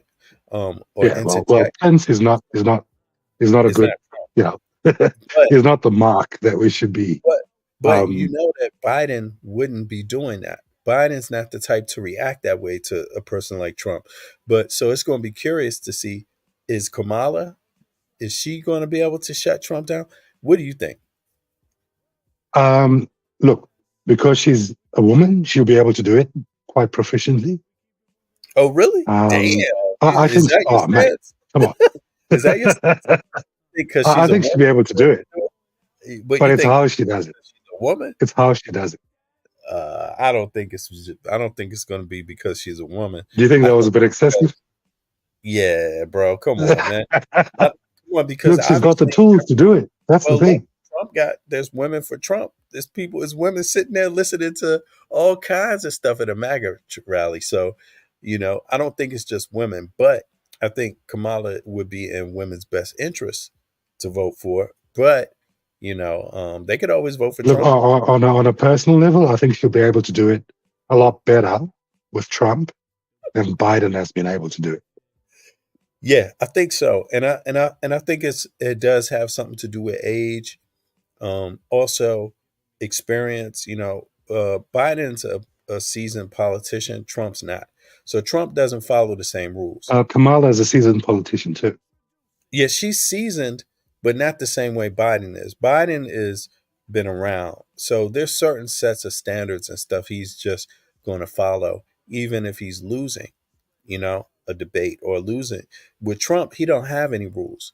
His rule is interrupt, stop, undermine, say whatever, just like lie. He doesn't have rules. So it's going to be interesting.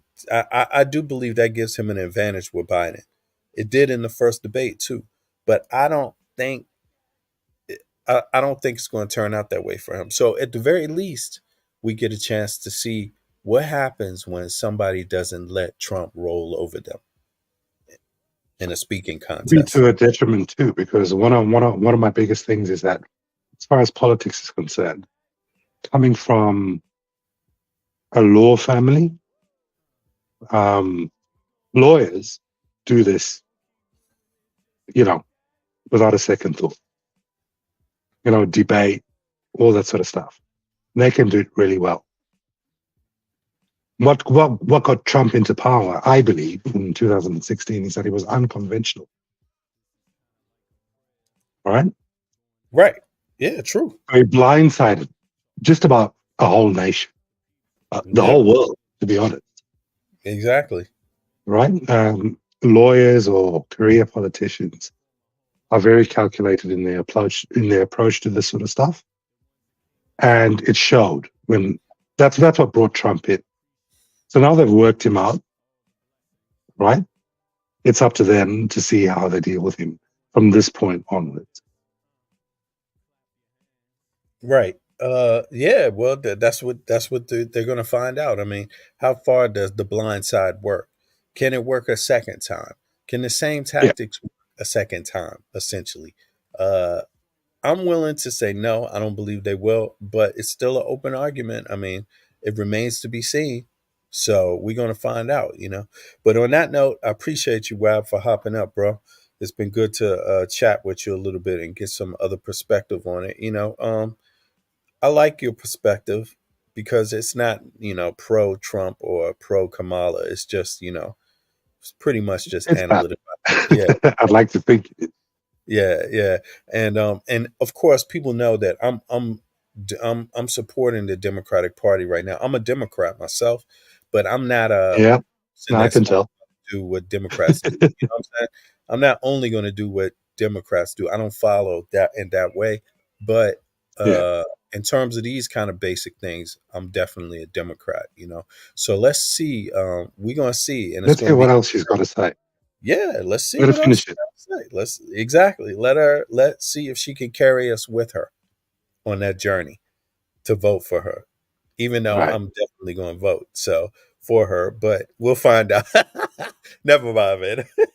Let's see. Let's see. Yeah, exactly.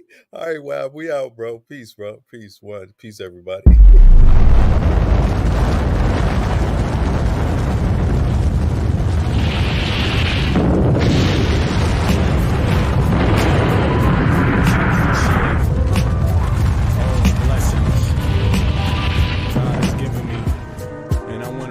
To you like this, clap your hands, everybody clap your hands. Introducing,